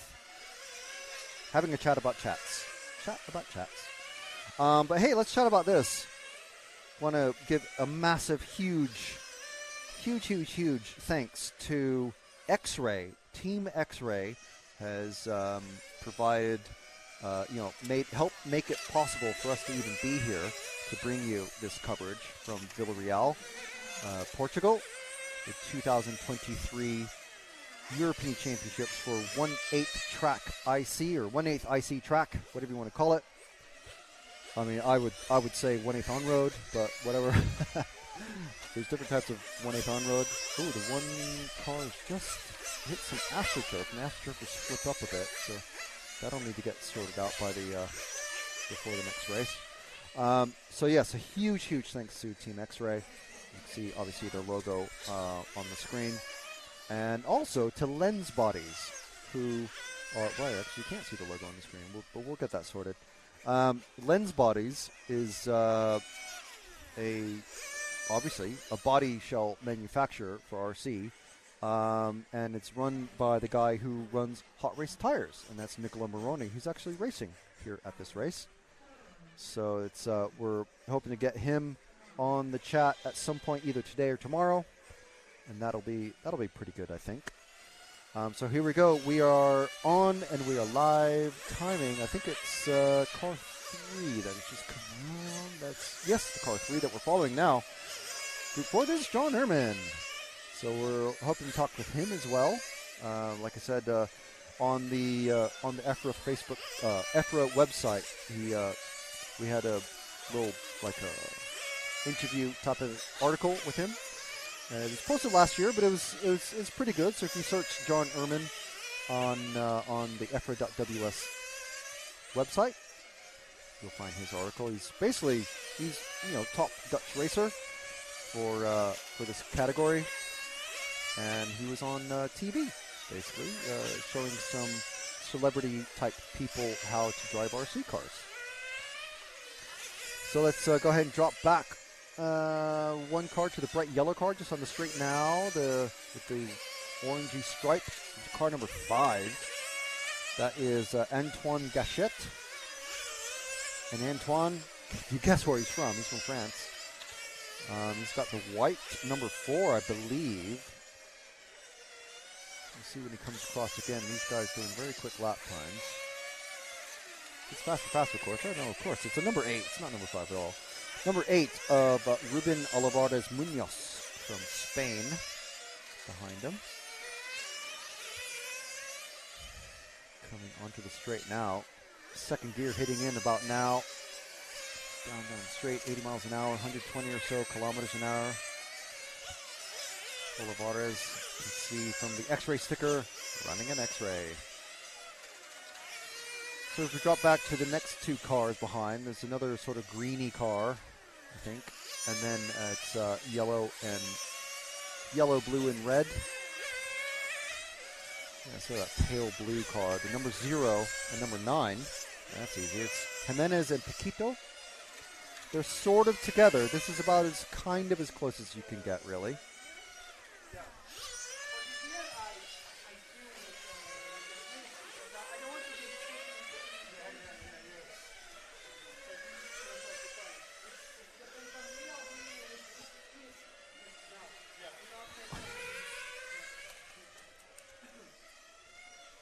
Sorry, just untangling things.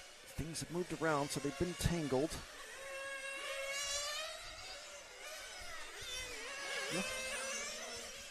Okay, so we've got, we have the Eduardo Dulack. How are you? Good. I'm fine. Good. Pretty That's good. great to hear. So now you're a name that is quite familiar to RCTV racers, because every time we see your name, we go, this is our Brazilian racer, but he's not Swiss. He's Brazilian. Wow. We explain it. So it's quite a funny thing. But so explain how. I think this is the first time we've chatted to you. Yeah. But so you live in Switzerland? Is that correct? Or No, how does that work? Actually, I'm Brazilian. I live at Brazil, Okay. and I have a work job at Italy. Okay. It's pretty So, confusing. all right, it's getting more And- complicated by the sentence. Yes, and then last year I asked for the Italian Federation to register me, Yes. and they were full. And then they asked to the Swiss Federation Okay. to register me so that I can race at Spain, right? Right. Okay. Last Okay. year. And then because of this, I raced for Swiss. And for this year, I didn't want to change anymore because every time changing, Yeah, it changing, makes it complicated. Yes. then I say, if I can stay with Swiss, it's better for me because Brazilian, and Yes. then it's like this. Wow. Okay. So you're Brazilian, but you work in Italy. Yeah. You tried to register with AMSCI, who's the Italian federation, like Exactly. BRCA or ROAR or whatever. But And they had no room. Yes, So exactly. they helped you register with the Swiss Federation, Yes. which I can't remember the name of off the top of my head. But Yeah, well, that's great. It's sometimes international politicking works. yeah, that's it. The most That's important fantastic. thing is that I can enjoy and race together. Yeah. Right? Yeah. Well, that's really good. Yeah. So tell us how is this? I mean, how many different classes do you race? That you because we've seen you in multiple different EFRA championships. Yes, I started to race at 2007 Right. at Australian World Championship, Brisbane, and I do only 110 and 1/8 scale. Right. 110 and the on-road ones. Okay. Gas power. Yeah. And then now we have the GT class too, Yes. but this one I didn't want to make this one. To me, too. that one looks quite fun because obviously you can race quite close. The aerodynamics is it's there, but it doesn't. It's not super important like 1/8. Yes. But yeah, I mean that would be maybe a racing class I would do. Yes, it's an interesting class. Yeah. Yes. So maybe you do that one next year. So hopefully maybe it'll be in Sicily next year, which is a beautiful location. Yes, I was there this year for Yes. the European. Yeah. one Okay. time Yeah. step. Okay. Nice well, track, huh? yeah. Nice track, nice place. very good. As here, I like here very much too. Yes. Yeah. So how has your week been from free practice? Were you on a pace you were happy with from the start, or did it take some work? No, I'm not really happy with my pace, but I have to. No racer is ever happy with their pace. Yes, that's it. Because I think for this race we have a lot of the good drivers for all around Europe. Yeah. And then the level is really high. And as we don't have too many hobby drivers, I'm on a position that it's really strange for me. Yeah. I'm actually at 50th place. Okay. No, not 15, 50. Yeah. So it's really it's a little bit strange, but it's the reality. Yeah. The other Yeah. guys Well, are when you fast, have I like cannot Peach do and anything Balestre and better, Grosskamp yeah. and those Gruber, those sorts of names, But I still you try, suddenly you know? start like dropping down. Still trying to improve, trying to Yeah, to yeah. drive better, and I'm happy with it. Yeah. So obviously, I'm assuming you're going to be getting lots of help from Daniele Ielesi. Yeah. And what car are you racing? What car? I race for the Capricorn. Okay. And Patricio is here. Patricia is here. And yes. so is he providing you any help, or is any of the mechanics? from Yes, the other, lots of other help guys? from him, and also from Jump Starter C, which is the one that have all the parts here at the track to support us. We are very good with this brand. That's good. Yeah, we talked to Tilo earlier. Uh-huh. So he's very helpful with providing the perspective from not just the pro guys, but from the hobby guys, I guess we could say, the guys who come out here and do it for fun and are the majority of the EFRA racers, really. So has your pace improved to a point, or do you see it improving to where you're going to be happy? Being in whatever final you're going to see yourself. What kind of final do you hope to be in? Maybe the quarter or the 1/8? Yeah, last year I did the quarterfinals at Valencia, but here I don't think I'll get it. Huh? If I go to 8 finals, I'll be happy. Right. Okay. Okay. I Okay. think we're starting. Oh, I don't have tomorrow's schedule, but I think we're starting with 132. So that would be, yeah. Yeah, That'd be a good progression to bump up. And I think, is it top 2 or 3 bump up?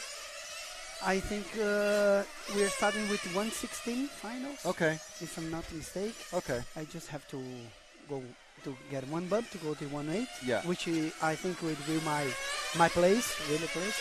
And then for the quarterfinals, I don't know. Yeah. Everything can happen. Always race hope. is racing. Yeah, right? yeah. You never know what can happen. Yeah. Okay. All right. Well, yeah. It's Thank you very much great to to talk bring with me you. here Yeah. to talk with. Yeah. To yeah, show no, up. it's really good. Good to finally meet you. We talk about you every time we see your name. It's like, oh, it's the Brazilian guy. Yeah, the Brazilian one. Yeah. No. All right.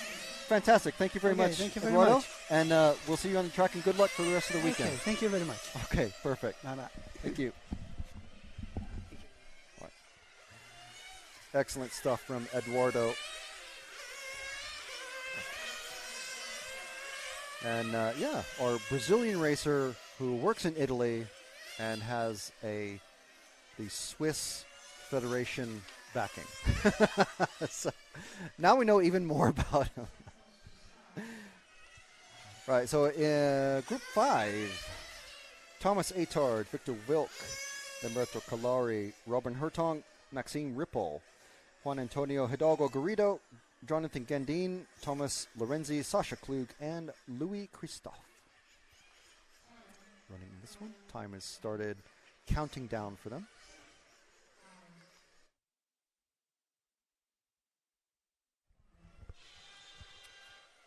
Here we go. First one across the line is car 5. That's Maxime Rippel. I can recognize the paint scheme now. Maxime giving us a few shout outs yesterday on Facebook.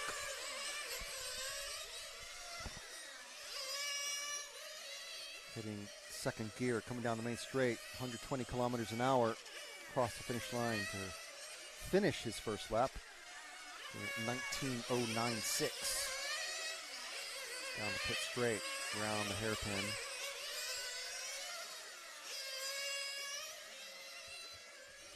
Maxime has nobody in front of him for at least half a lap or so.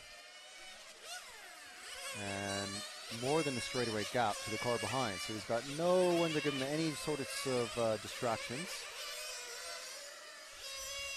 But if we just wait at the finish line, Jude, for the next car, for the white car of car number 3, that's Lamberto Calari.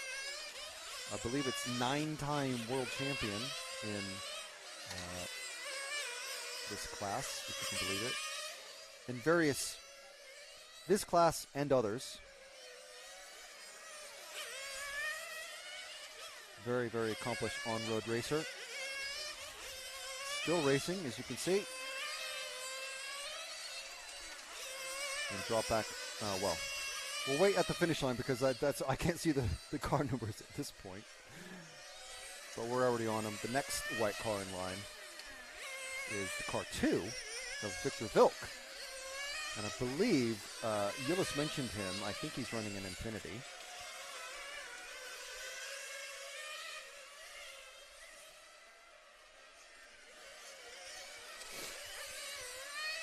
And we've got the car 5, I think, that is just going in. No, it's car 6, I think, going in. Getting some work done into the pits. Going down the main straight, pit straight. Back onto the main straight now. So between them, no. Sorry. So if we go drop somewhere along the way, someone has dropped out that we were following. Between me looking at a couple different things.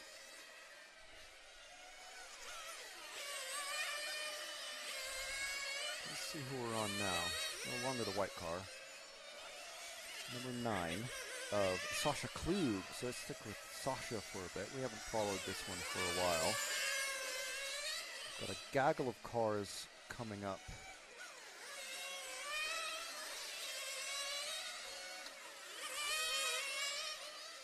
So let's wait at the finish line here, Jude, and catch this blue car because we've got 4 cars in a row. We're going to very rapidly move to. So car in front in the blue is the 8 of Lorenzi. And then there's 2 gray cars. Oh, there's 1 gray car and then a kind of a mostly gray car. So we've got Lorenzi, and then the gray car of 7, Jonathan Gandine. Is the next car. The car behind him is the 0, white and blue and kind of pink of Christophe. And catching him up is the 1 of Atard.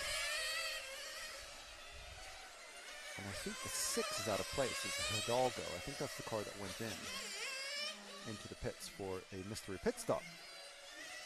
And time is already counting down. So you see, if you miss a lap or two with 10 cars, the 22nd lap, you're only doing 12, 13 laps the high end.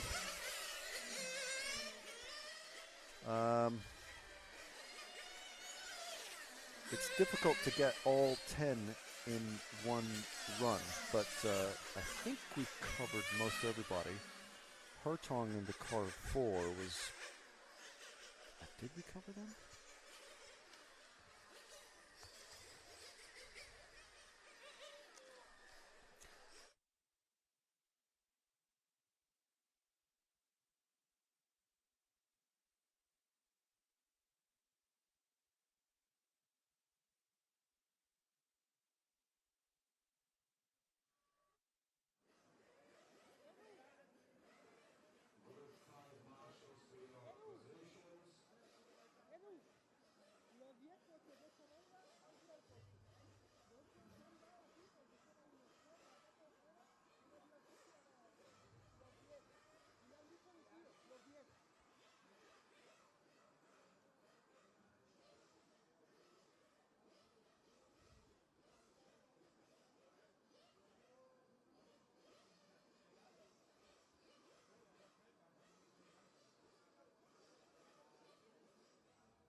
All right, so the next group out, as you can see, we have some clouds. We have some clouds. Yesterday, on this shot here, we actually had clouds rolling in over the top of the hill. And you can just about see, I think, the windmills on that shot. But yeah, we do have a few clouds starting to appear, but absolutely zero threat of rain. And of course, we said that in Sicily, and we had loads of rain. Quite a few rain delays. So if it does rain, potentially there could be a delay, but I don't think it. I mean, here it definitely won't. No chance. Okay. Let's see. Catch up with things in the chat. Hi, Frank and the RC Racing TV crew. Hello, Stephen Brook. Great coverage as always, as usual. Thank you very much. Best of luck to all the competitors, especially the Brits, Alex and Tim. We'd love to see more than just the 2 Brits, so it's hopefully more guys can come out to wherever the next race is. If I understood it right, I think the next one is somewhere in Italy. Let's go to Infinity. Simon Burgoyne, Dean, that's what happened. Unfortunately, I do not know. I cannot say.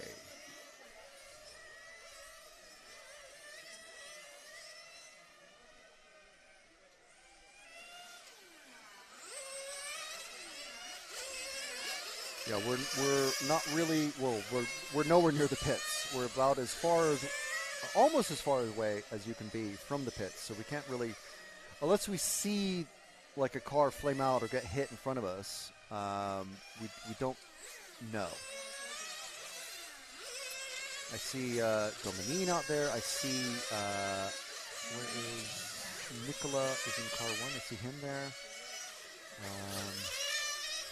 Is that Raiola there? So we've got Heat 6 out, second fastest group of racers. These guys have been grouped into various qualifying orders based on fastest 3 consecutive laps that they did in timed practice, which was yesterday. So as Gillis was mentioning when we chatted with him earlier, you can scroll back in the timeline to see his interview we had with him. Very informative. Very, very informative if you're like knee-deep, neck-deep into nitro on-road racing. These guys have been doing it for years, and they know exactly what they need to look for. So the first run of the day, the first round, obviously this is the second run. First round of the day is going to be their fastest laps, and it's just going to be slower laps from then on out. So setting up the car for the cooler conditions, or set it up for the lower traction conditions of a hotter track. What do you do? Do you set it up so that your pit stops come at 4 minutes, or 3 minutes 45, or 4:30, or there's so many variables. It's amazing. And looks like we have a car actually stuck underneath the fence of camera one. At the end, coming onto the straight, under the Hotel Maracargo sign, I think we have a car stuck underneath the fence. How did it get out there? That is Morone. Oh man, where's his mechanic? His mechanic has run outside the fence, or someone has run outside the fence. Oh my goodness, what a start! So hopefully he can get to the pits. So as the other cars are out there, we're following Filippo Domenin in the car 3, and we'll keep an eye out for Morone heading out there. I don't see another white car back out there. No, he's in the pit lane now, and possibly he's just said, no, forget it. Not a great result. Raiola's coming off the track in the car 7. What's gone on? 2 Infinity cars out and 2 top runners. But we're sticking with Filippo Domenin. Another car off at the underneath that hotel sign. So Domenin is coming down the pit straight now. Sorry, dude. I thought we were still with Domenin. He's coming up on the main straight now. And if you look very, very closely, you can see the RCTV stickers on the car. The 2 big blue blobs where the headlights would be. Going down the main straight. So Filippo usually racing with his young... Ooh, and he goes off the track. So luckily able to self-marshal in the champion's role and landing on his wheels. Stay on the gray stuff, guys. You must have hit that. The curbing here is very robust, shall we say. If you come off the curbing too much and you hit the inside bit, it's at such an angle that it flips you over, and you end up in a fence somewhere, and hopefully not in line of, not in the firing line of the racing line where you're going to get hit. So okay, so let's drop back. To the blue car. Blue car is number 5 of Vigerding. And now the Vigerding pit setup is really cool. There's a picture of it in the EFRA Facebook page, uploaded yesterday. It's a quite cool little setup. It's literally like you open this aluminum flight case, and there's drawers and tool stands, and there's a temperature thing and a clock and all sorts of stuff. Very, very like German/Austrian. Very nice. So the blue and white car is Marcus Vigerdering. And Raiola is back out on track. He's in the yellow car just behind. There's Raiola on screen. Carmine Raiola did quite well at the 10th Touring Car Euros in Sicily a few weeks back. Finished on the podium. I'm not sure if that's his highest result, but did pretty well, quite happy. The car 8, if just behind him is Tim Wood one of our 2 German racers, and he's very closely followed by a couple of cars. So this is the 9 and the 2 of Colavo and Oliver Mack, respectively. So these 3 cars trying to chase, well, 2 cars trying to chase down Tim Wood. It's only, you can only get to a certain distance of about 2, 3, 4 meters. There's that Dominine has crashed out. Who's that? I think it is, yes, it's Dominine has crashed out, so that is his run finish. So V. Girding has popped into the top. Now Fernandez and V. Girding are sharing the top spot with Linu. Looks like he's dropped out completely. He's, again, not completing a run. I think he's given up on this one.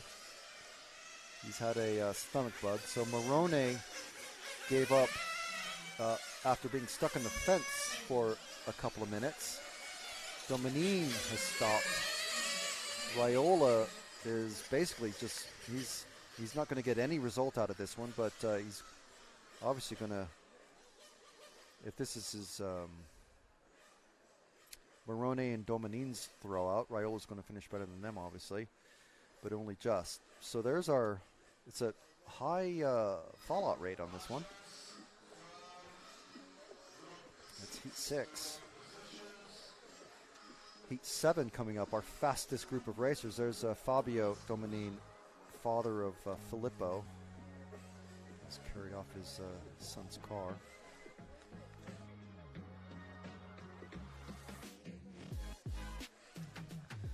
So, next group. They're already in the pits. It's 8. Tim Wood is being carried off, so Tim was another one to not finish that one. Group 7, about to get on the pit lane. Drivers start up already. Robert Peach, Dario Balestri, overnight TQ, and Gillis is basically called him for the overall TQ, saying the track is only going to be slower than this morning, and with this morning's TQ run, that's 2 TQ positions for Balestre. And Gillis saying that probably will put him in overall TQ. So we might have another Dario moment for Superpole. Is that going to be a good thing or a bad thing? Get that bleep button ready. Tony Gruber from Germany in car 3, Francesco Tironi and Mirko Salemi from Italy. Gillis Grosskamp, who we spoke with earlier, Dominic Greiner, Simon Kurzbuch, Alex Thurston, and Andrea Catanzani. The rest of the runners and riders in Group 7.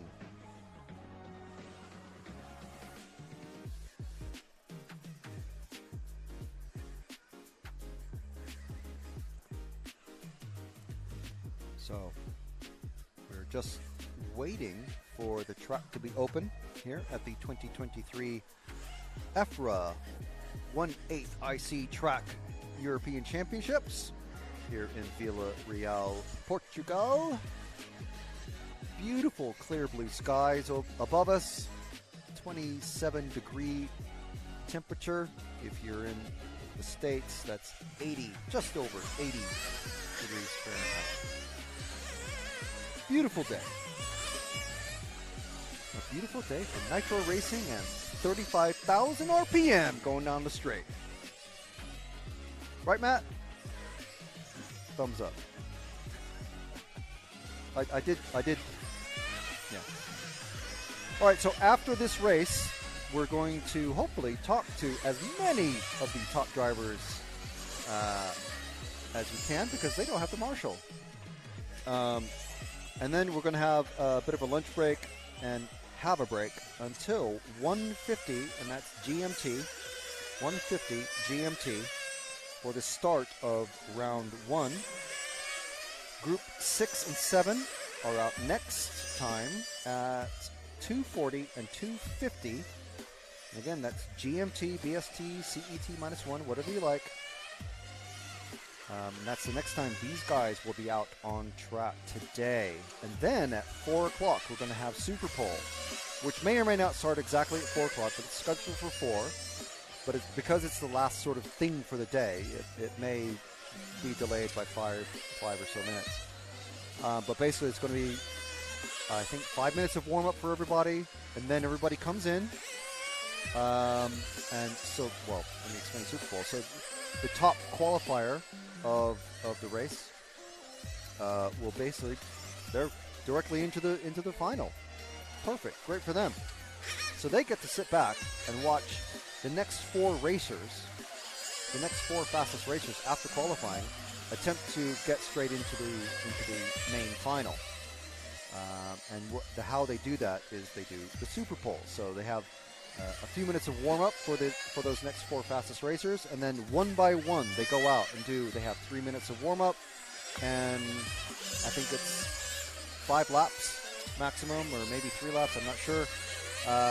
And they do their fastest single lap that they can, and trying to break into the 18s or 19s. And that's SUPERPOLE. They go out one by one, starting with the 5th place fastest racer, and whoever gets in there, bam, they're in SUPERPOLE. The thing is, it's quite interesting because everybody can hear the shift points and if there is any braking, and everybody on the track is watching your single car that is out there, the only car out on track. So it's very intense, very good viewing, and obviously it builds up to a pretty good finale. And that's at the end of the day today at about 4 p.m. So here we go. First car across is the car 3 of Tony Gruber. So let's stick with Tony. Tony is a very, very good racer, obviously. He's the current and for the second time European champion in Nitro Touring Car. Ooh, getting sideways there. Coming across the finish line. Around the Omega. Down the pit straight. Around the hairpin. And then full throttle on the straight. These guys going full throttle around most of the track. Just letting off just a bit in some places. But only in the tightest of turns. But they're basically on throttle all the time around this track. Tilo Dickman was telling us yesterday. Very, very large track. Just drop back one car at the finish line. Then it's the car 1 of Robert Peach. He's running RCTV stickers on his car. Of course he is. European champion. Actually, Tony Gruber is as well. So Robert Peach, early on, was tipped to be the fastest racer by basically all of the top guys that we talked to.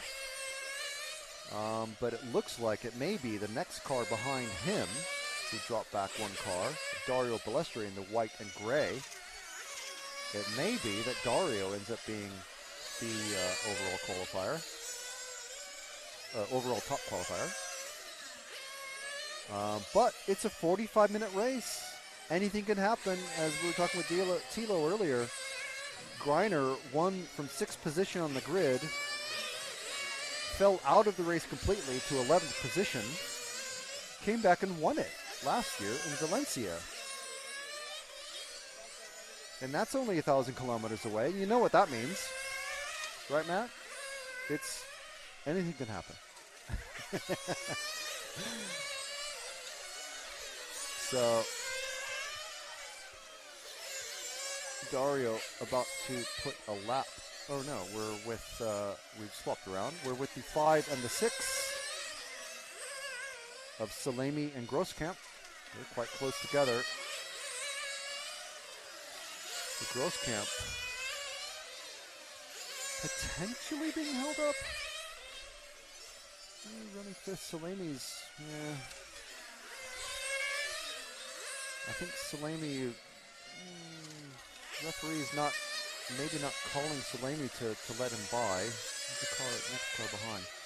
I think Grosskamp is definitely close enough to show his intention of, you know what, I'd really like to get past you now, man. Car 4 is creeping up. That's Francesco Terroni. So Salemi, I don't know what's happening. Is he not getting called to move over?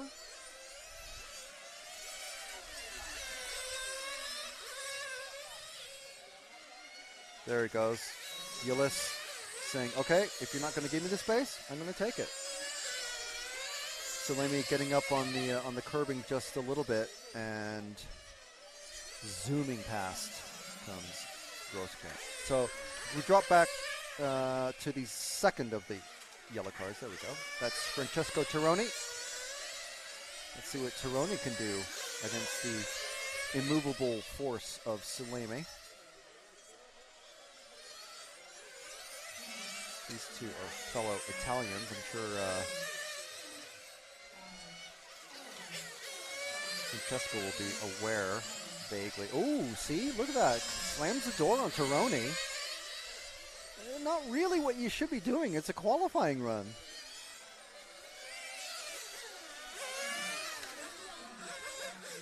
So,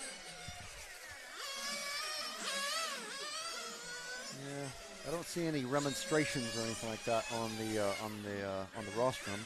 But there we go. That's the final run. That's the final run of qualifying for round 4 anyway.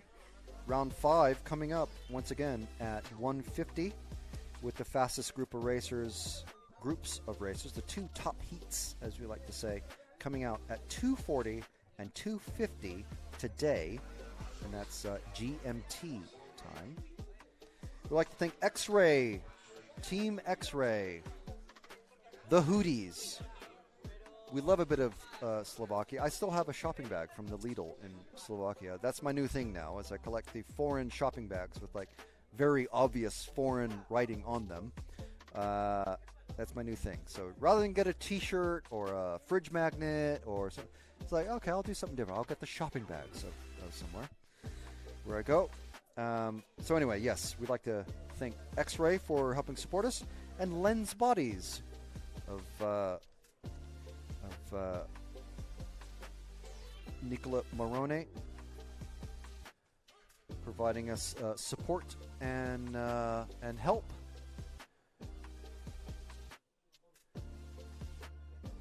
So I see at least one racer coming towards us. That's a good thing.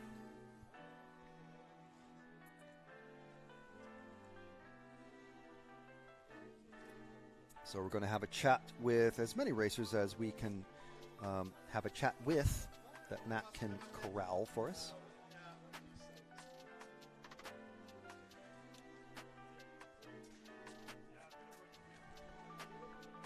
And it appears that we've got a Dominic Greiner with us. Hi. Hi, how are you? Yeah, I'm fine. You? Good. Yeah, I'm good. I'm in the shade. It's nice and cool. It's only 27 degrees. It's cold, yeah. So, how was that run for you? Not that good. No. Why not? We had 3 good runs, so not super good, but I think we are already in the semi, so we try some more things to improve the car, but it's not getting better. So. Ah, okay. Is that because the track is just too warm for the setup to really improve?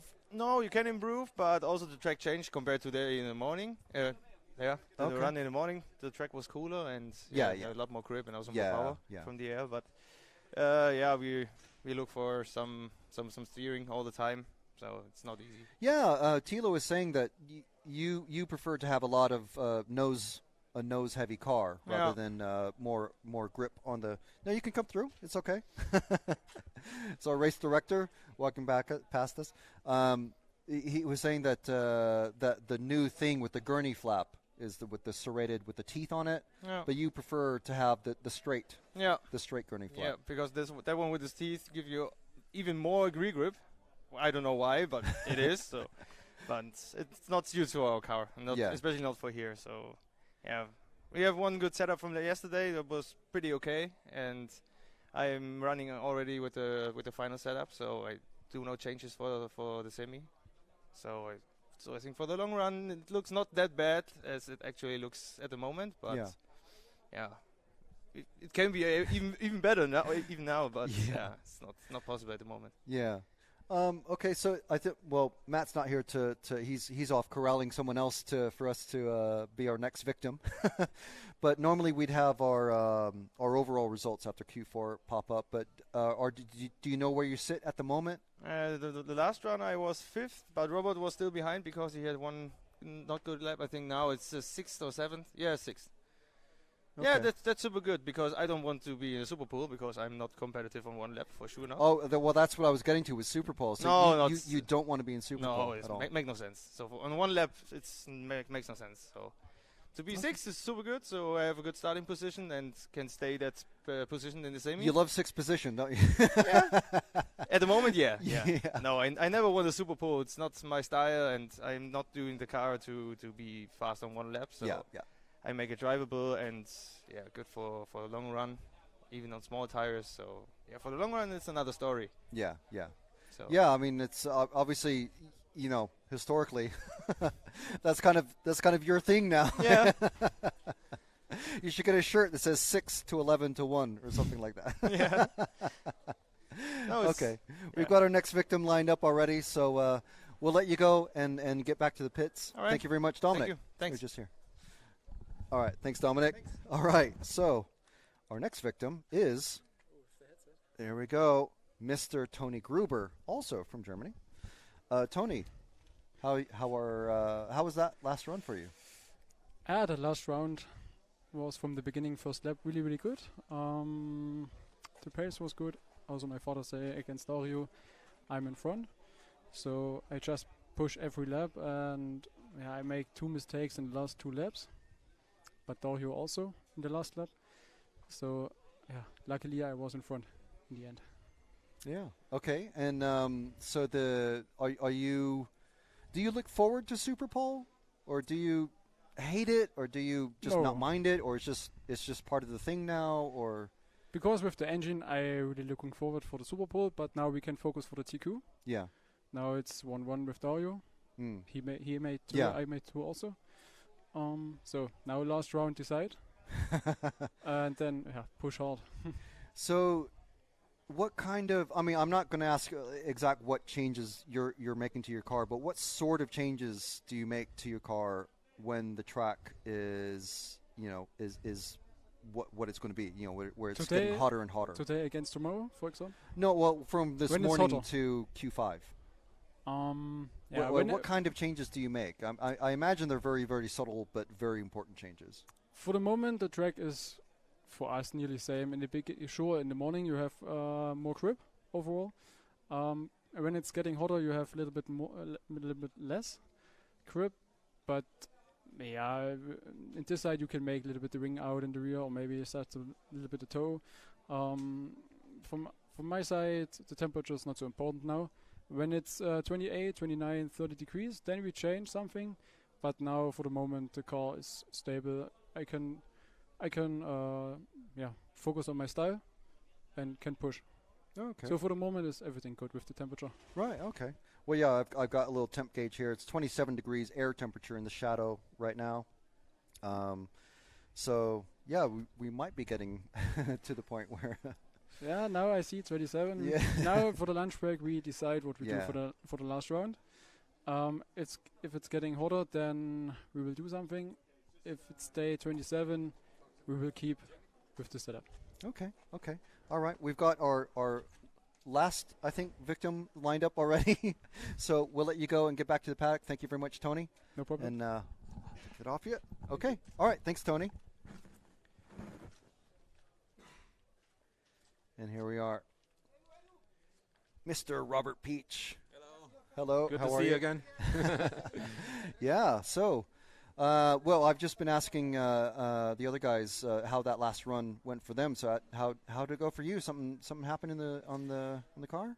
For me, it was okay the last run, but I changed something on the car because I had to risk a bit because I was not on TQ pace today in the morning. Yeah. So I had to risk something. Wasn't working out really, so I was a bit behind Dario and Tony, so I lost the run. But in the end, my biggest problem was the DNF in Q1. And then in Q2, I had to take care about fuel consumption because we was not 100% sure So I lost TQ run in the last lap, I guess, and yeah. Right. So I have to go SUPERPOLE again. Yeah. Well, I mean, is that something that you like, hate, enjoy, look forward to? To be SUPERPOLE? honest, this time when I see my pace in the practice, I didn't want to go to SUPERPOLE. I want to save it before, but now I have to, and yeah, I will do my best and see what happens. Okay. And so I was talking to you yesterday after the mysterious thing that happened in round one. I mean, obviously we saw you not get any, or one lap, I think, in 1 minute 26, which is a very slow lap, I must say. But have you figured that out? Have you and Daniele figured out what happened, or is it still just who knows? On the track, I thought at first that the engine was broken because it felt like when you broke the glow plug or something. Right. But then we found out the engine was okay, so we basically changed everything: the fuel tank, fuel tubes, filter, everything, and Daniele cleaned the engine, and then was working again. We think probably from the technical inspection some dust came probably in the carburetor or something. Okay. Yeah, and that probably was the problem, but we don't know. We just changed everything, and then it was working again.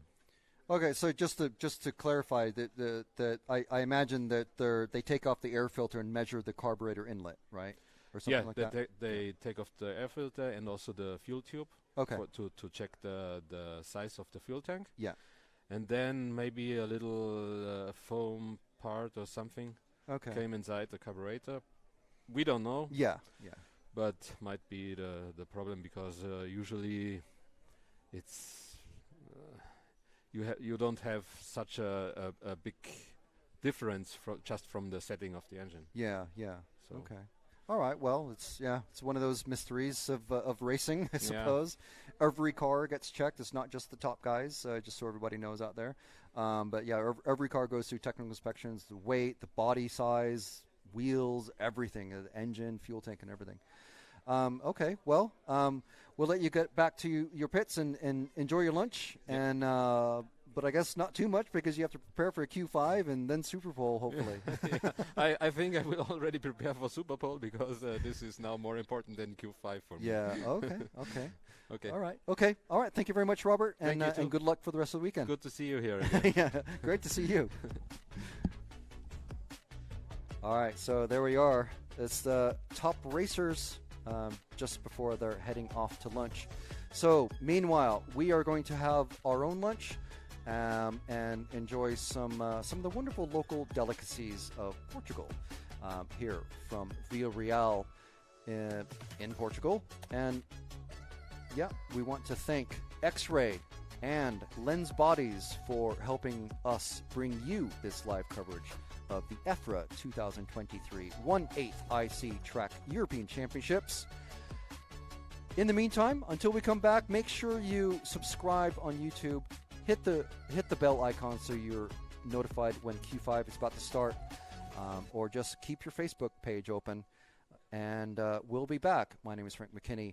In the production booth is Matt McCallum. On camera is Jude McCallum, and we'll be back at just before 1:50 this afternoon.